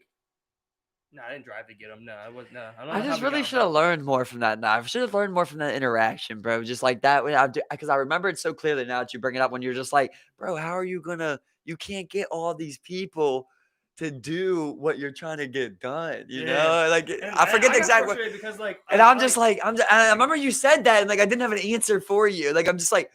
But it's like I'm walking that way, and I'm telling them to walk that way. I remember looking, I'm like, bro, I'm sorry, I don't know what you want from me. Yeah, I'm just like, I remember that's when I started geeking. You know? We just started geeking. I'm just like, what the fuck? We're in the middle of nowhere on shoes. We were going to see the water. I think we eventually everyone just ended up. We should just do what we want to do. So that was just like, never mind. But that was like, think that was like my first drink. I've Bro, always you know? been like that, bro. I turned down my first threesome because I was worried about Nebby, bro. Like I've always been like that, bro. Like I'm loyal, dog. Like when I care about someone, I'm not gonna leave you in a fucked up predicament, you know. So even with that girl, I'm looking at her. I'm like, this is a woman. I'm gonna help this woman. Like this is how I am, bro. I'm just like I'm gonna help. You know, I just want to help. So it's like, it's the issue. You want to go home? I'm like, well, you know what? Things will be better when you go home. So I'm gonna help get you home. So but in the process, we ruined it. You know, and it's like that's what sucked because I mean, I'd be lying if like I mean like I didn't know it got pushed off on you. You know, but like.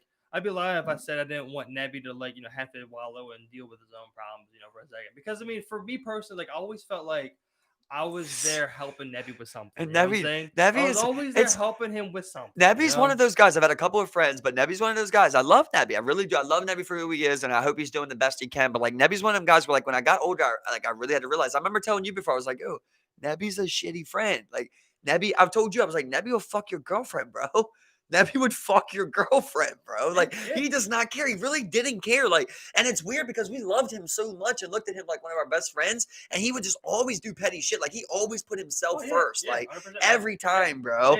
He's done some of the most disrespectful shit to me ever, man. Yeah, exactly, man. And you're just like, oh, that's my childhood friend, my best friend. I love him. He's funny. He's nice. My boy.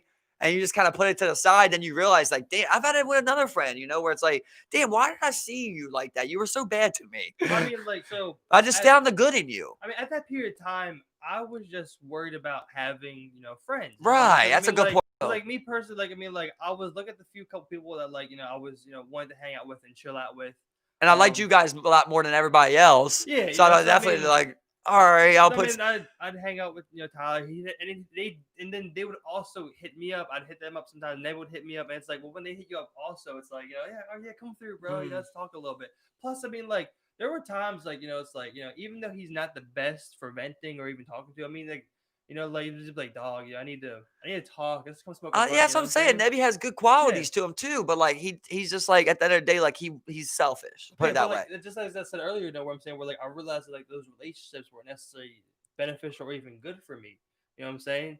So like that's why like I spent a lot of time thinking of like kind of like being like on my own and kind of alone. For real. You know what I'm saying? Like, I mean, even with hanging out with you before that, like I'd see Nebby and Kieran, and that's really about it. And other than that, I would hang out with Bray and hang out with my girl. So like, I told you, like, Bray, your girl. Yeah, when I was with them, and I realized I was, it's like, stop, Nebby eventually, just disappeared. But I mean, it's like, with him being gone, it's like you realize. I remember talking to you every once in a while, realizing that wasn't. I would like to find out like what our first message was. Yeah, it was like probably was like, hey, you got the grass for sale or something. Yeah, I'm sure something. You know what I'm saying? Because I used to come through and pick up from you. You know what I'm saying? It all plays out, bro. You just take action, bro. Put you in the right spot. Now look at now look how I unfold it. I remember like I would link up with you. We'd hang out in the basement. A couple of you. I remember like the last one I can remember of when we had that debate. Where me and you screaming at each other about like meat eating and that's what I can remember. I don't know if you remember, but Curtis was there. Yeah, you're right. And we were just arguing back and forth. I remember I came through, we got my cue, we matched real quick. Yeah, we got this big debate. Yeah. And I remember it wasn't long after that, like you showed me you were watching the Joe Rogan podcast. I remember I messaged you. I was like, bro, like, you just keep these yourself, dog. These are cool, And then I hit you up at the raves too, right? Yeah, I remember because that's why I brought you to the raves. And when at that point, we're like really start getting close. Yeah, exactly. Well, like we started hitting like when we went to like the rave with Foley and shit. That's like around the time we was really getting close. Yeah, exactly. You know what I'm saying? So it's a wonderful thing, dog. Yeah, exactly, I love you, my brother. I love you, bro. This is a great cast, man. This is a good cast. You evolve shit, man, and I mean, things progress, and shit like that. Bro, we're just gonna keep fucking working. Set your dates, people. Set your dates, or you're never get it done. We're gonna be 30 years old, still talking about dreams. Come up with ideas. Come up with solutions. Figure out what you want out of the world. Let's chase it, baby. Let's get this money. R.I.P. Ryan Purdy. Long one, man. Love you all. Happy weekend. Merry Christmas. I'll see you soon. Shout out to everyone that commented, like, subscribe. We really appreciate it. Continue to do so. Come chat with us. We love you. Hey, everybody. Rodney, Jason. Who else we got there? Frank. Big old Uncle Frankie. Uncle Frankie. Hey, shout out to everybody. Love you all. Stay safe, baby. Y'all have a good night. We really appreciate it.